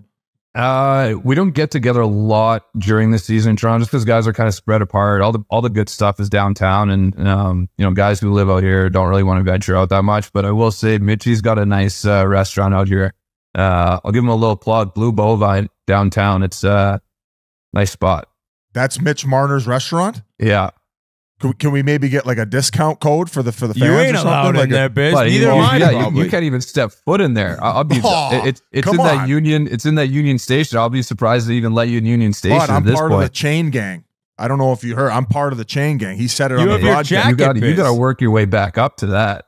You think it's that? You think that the relationship's been that tarnished based on my postseason comments? Well, I don't know what kind of relationship you have, but I think I think at very least you have to start with an apology. And not one through me. God, maybe I should do like a maybe like a Players Tribune article apologizing. No. That's such coward shit coming out of your mouth right now. Like face to face, you know, a nice FaceTime. You know, I'll ask him if I can give. Huh? I'll ask him if I can give you his number, and then if he gives okay, you guys can sit down. You can explain your thought process, and then have a heartfelt conversation with him.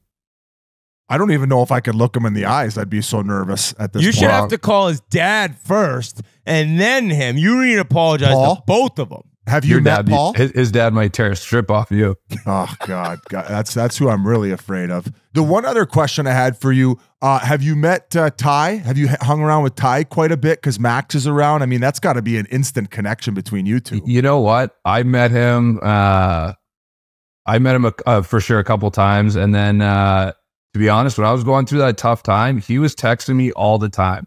Like all the time. He was a guy who really he chatted with me a lot. He was great through that. And even throughout the whole season, he was really good to me. Yeah. We were out with I was out with Domes. I don't know, we're on the road one day, and he FaceTimes Domes. All right, FaceTime Domes, or he just FaceTimed me. And he's like, I don't even want to talk to Max. I'm just talking to you for a second. He's a great guy. That's unbelievable. Actually, speaking of Max, we did have Wi-Fi on, or I guess the fans hate that name. I'll say Arbor Jack. My apologies. And you guys went to a Snoop Dogg concert. You guys have this like merch collab going on, both of you with Snoop Dogg. And it just so happens you guys ended up in the green room together. And then we heard about this awkward dab that Max kind of teed up. He's like, hey, you guys got to go over and say hello to each other. Yeah, it was. Yeah, they were all, he went over and was like, yeah, just say hi, blah, blah, blah. And so we kind of like inched our way closer to each other.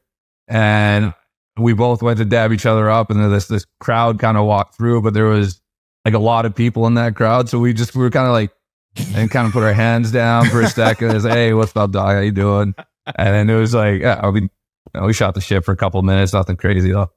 It's hard though, because you want to maintain that hatred, because when you become friends with the guys, it doesn't come off as genuine when you end up getting in scraps. Like back in the old days, if they went to celebrity or charity golf tournaments in the summer, if you played for a different team, they would sit at opposite tables. Like they would not interact. So I know things have changed a little bit, but it just makes it a little bit uncomfortable from like the competitive standpoint. You know, I mean, I've fought guys and wanted to kill them, and guys that I just don't like on the ice, and I'd go have I had a beer with Tom Wilson, and I was hanging out with Tom Wilson at Stevenson's wedding.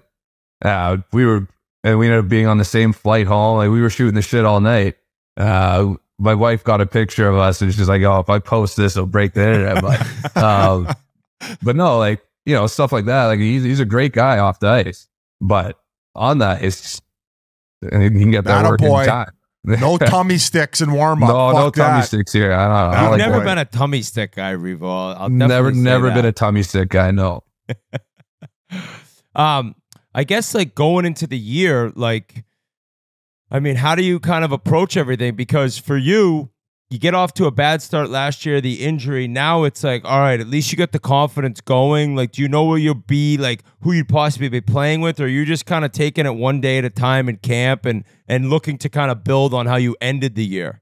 Yeah, I mean, that's my plan. I mean, we got so many bodies here. I don't know what the deal is. And, you just never know. But for me, I always come into camp and it's, I got a lot of guys who are trying to take my spot. Just like when I was young, I was always trying to take somebody's spot. So I treat it like that. I want to have a good camp and then, hit the ground running. I can only control what I can control. So, training camp is definitely the beginning. And then, hopefully I can, like you said, carry on the end of my season to the start. Were you prepared to see the type of swagger that William Nylander has? Especially with the outfits that he's rocking. Is it absurd? We saw him at Soto during All-Star break, and he was wearing a tank top on. He was wearing a tank top middle of winter.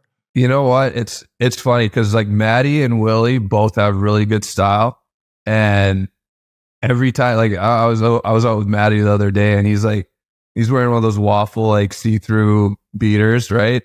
And he's got these waffle shorts on, and I'm like, I'm checking his tags to see if I can afford everything that he's wearing, but well, most of the shit is over my price budget.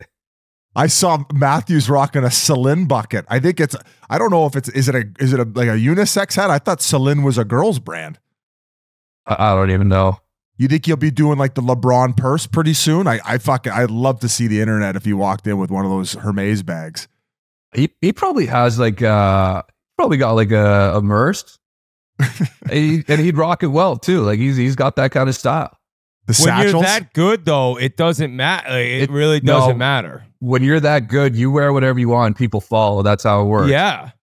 And people will chirp, and it's like, buddy, I just got another 2 tonight. Like, I got 50 in 46 games. Like I'll wear whatever I want. The way you put on that see-through beater, and you're going to get absolutely roasted. I'll tell you that. God. That's why I wear, like, Masters T-shirts and fucking Chiclets hats. Oh, hey, I should start dressing like I should do one thing, Biz. You should start getting a couple things that Maddie's wearing. See if you can pull it off. We should make a regular season rivalry where if the Leafs beat the Oilers, you have to wear one of Nylander's white tank tops. Oh my God, I would love that. I gotta take like a second mortgage out just to get a new outfit. And that's the problem. That's the problem.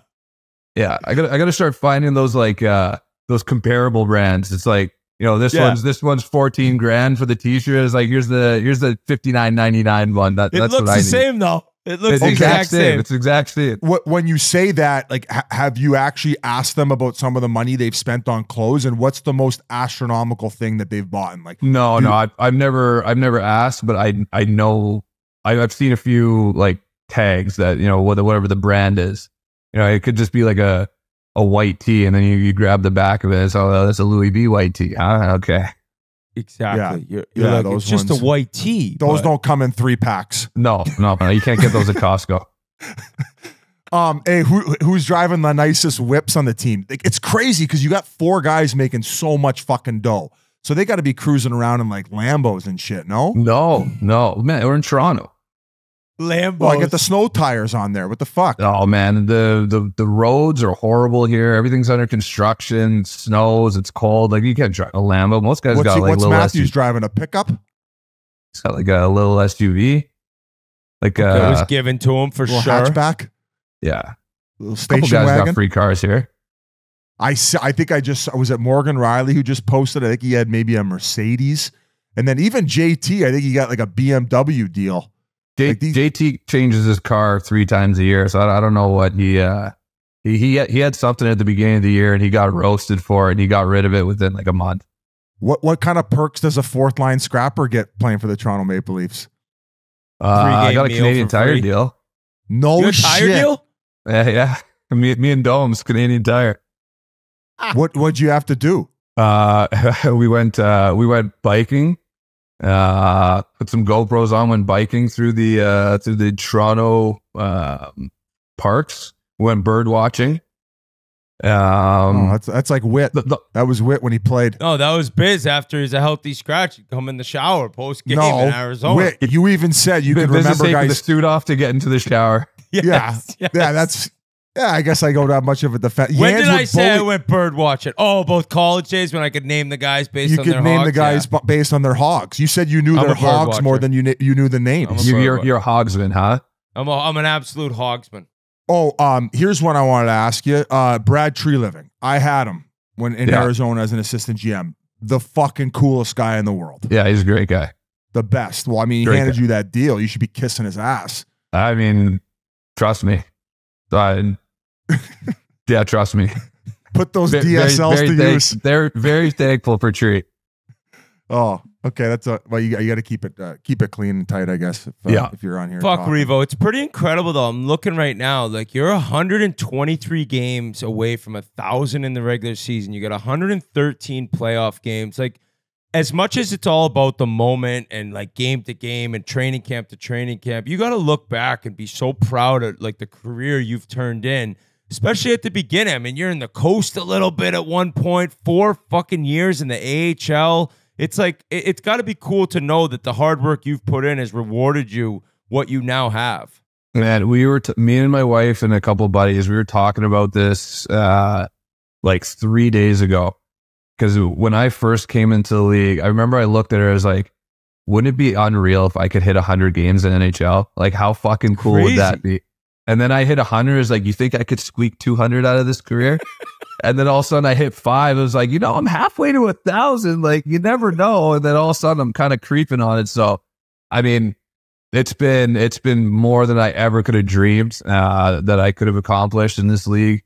The fact that I'm still going is even more bananas. It's been unbelievable what this league's given me. And it's been fun. I've had a lot of fun putting in the work to be able to last this long. But it's been a crazy story for me.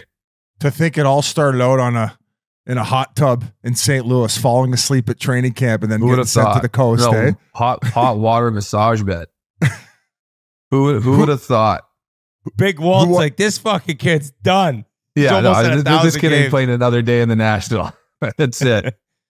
Well, Revo, this has been amazing, dude. I know it's just a quick one for us, but catching up with you is always a blast. And as I said, dude, it's an amazing run for you. So I'm really happy, and thanks for coming on. I appreciate you guys. Anytime. Guys, we need to talk about Game Time. We love getting out to live events, whether it's a concert, a football game, hockey game, comedy show. Doesn't matter. We always use Game Time, the official ticketing partner of Barstool Sports. We're going to be in Boston later this week. We're hoping to catch that home opener against the Canadians, and the reason we'll be able to go is because of Game Time. So easy to use. GameTime.co. You know how much we love Game Time, and now with their brand new Game Time Picks feature, they're making it even easier to get to a game. Game Time Picks filters out the fluff to show you only incredible deals on great seats, so you don't have to waste time searching through thousands of tickets. I was looking for tickets to the Bruins home opener. I saw some amazing Game Time Picks deals for the great seats and not too shabby of a price at all. Great prices, easy to get, easy to use. All you want is an app and a website that's easy, and that's what Game Time is. Just pull up your chosen event and turn on the GT Pick setting at the top of the screen, or browse the best local Game Time Picks deals near you on your Game Time app homepage. What are you waiting for? I'm going to buy those Bruins tickets right now with Game Time Picks. Take the guesswork out of buying tickets with Game Time. Download the Game Time app, create an account, and use code Chiclets for $20 off your first purchase. Terms apply. Again, create an account and redeem code Chiclets for $20 off. Download the Game Time app today. What is it? Game Time. Thank you very much to Ryan Reaves. Awesome guy. We appreciate him coming on. And yeah, now he's got Squanto in his corner. So heads up, Leafs Nation. My lunatic son may bring you a cup. And if you end up winning now, I can kind of take credit because I me, Biz. Like, I'm always looking for credit. I'm always looking for credit. But Revo's the man. I wonder what Connor McDavid's going to think of Squanto jumping ship. I don't think Connor McDavid even knows who I am, let alone Squanto. So we won't worry about that. All we'll worry about is the Oilers. And actually, that kind of leads us into our final segment of the show, Biz. We figured with the season getting going and NHL hockey being back in our lives, I know everyone listening right now, you're just so happy. It's Christmas morning. Hockey is back. We figured we'd go over, let's give a cup pick each. Let's give a cup pick each. And you could say Toronto. You could say them. I know you don't believe it. I'm Oilers. I'm the Edmonton Oilers. When you see this Amazon doc and you see the heartbreak and Florida talking about, Florida's sitting there. Matthew Tkachuk is sitting there before Game 7, Biz.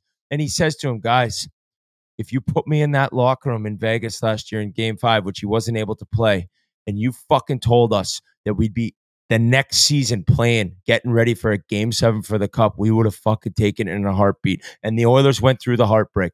They went through the heartbreak. Yeah, they have the team to do it. And I truly believe, I'm not being a troll, the Edmonton Oilers are going to win the Stanley Cup. I think they're going to deal with that heartbreak again, the Edmonton Oilers. I actually think it's going to be the Edmonton Oilers and Toronto Maple Leafs in the Stanley Cup Finals. And I'm going to have so much fucking ketchup in the building surrounding the glass at the offensive zone wherever McDavid's shooting, and he won't even touch the puck in the goddamn O-zone. So my Stanley Cup prediction is the drought's over. It's our year.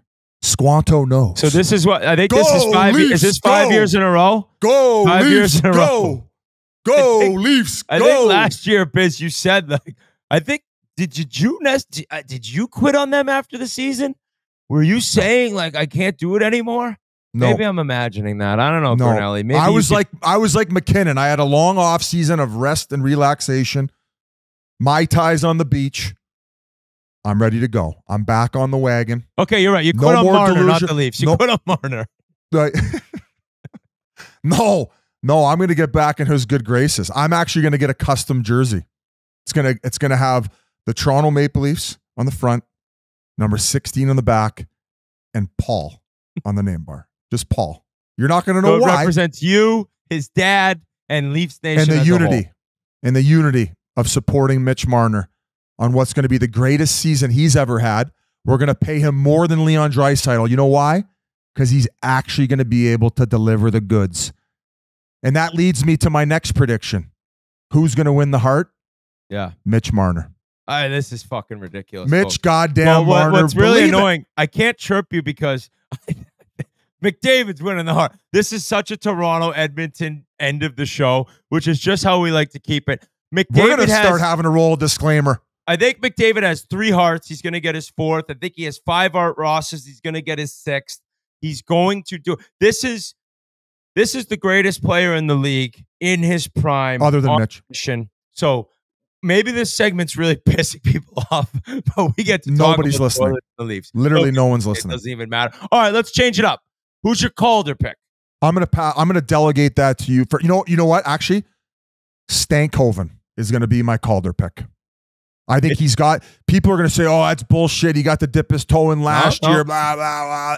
He's eligible. He's gonna be playing on a sick team.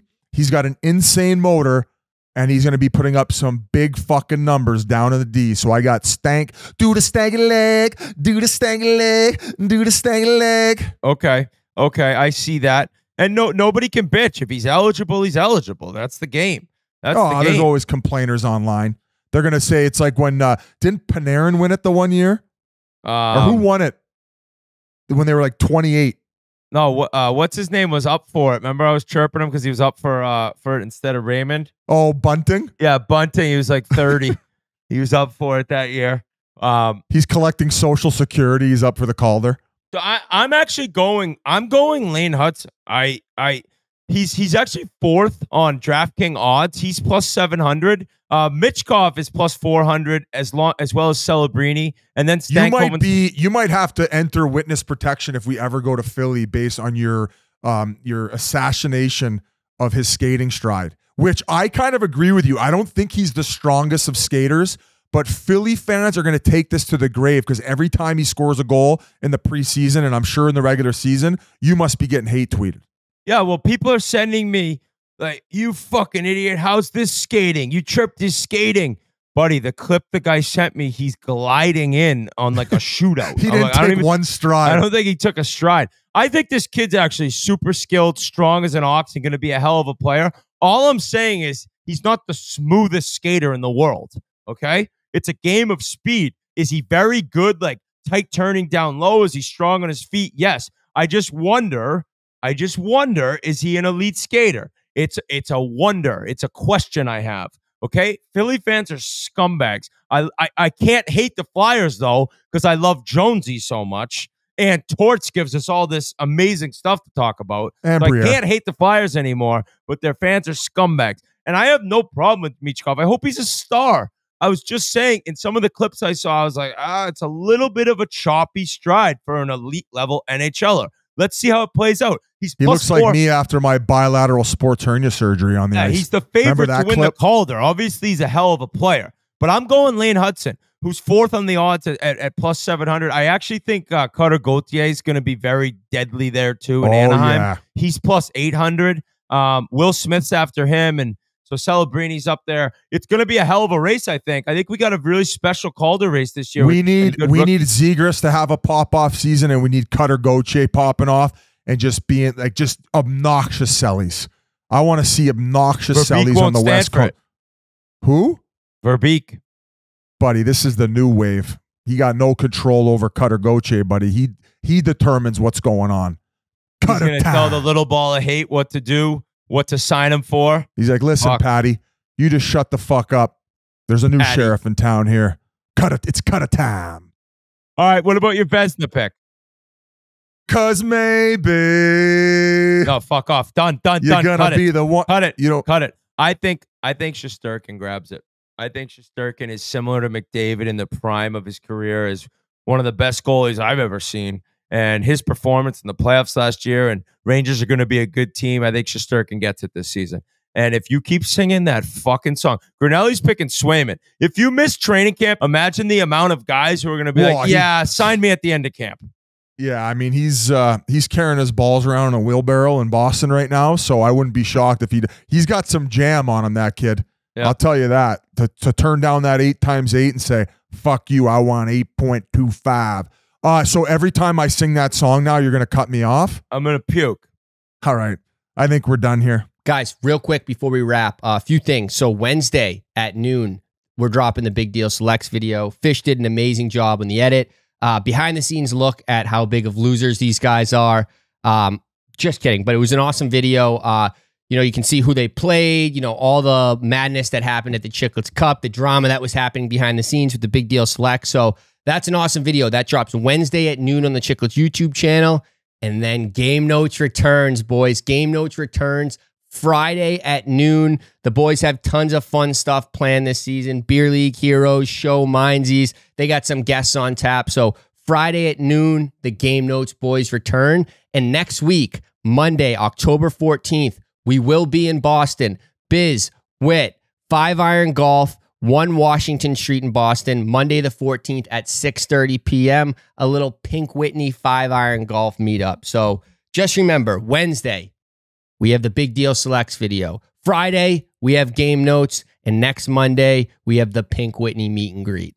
So don't miss out. Folks, I want to say and end with this.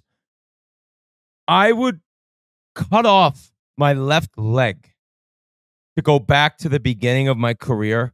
I would do so many things differently, and I wish I appreciated it. It's like youth is wasted on the young. Like, I wish I appreciated the chance and the opportunity to play in the NHL more.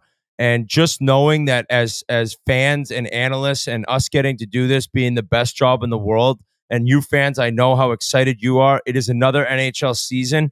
These guys pour every part of their being into being pros and living the life that they dreamed of as young kids. And it's so amazing to see another NHL season here. The storylines, the players, the matchups we'll see. Everything that goes into the NHL and hockey being the greatest sport in the world is beginning once again.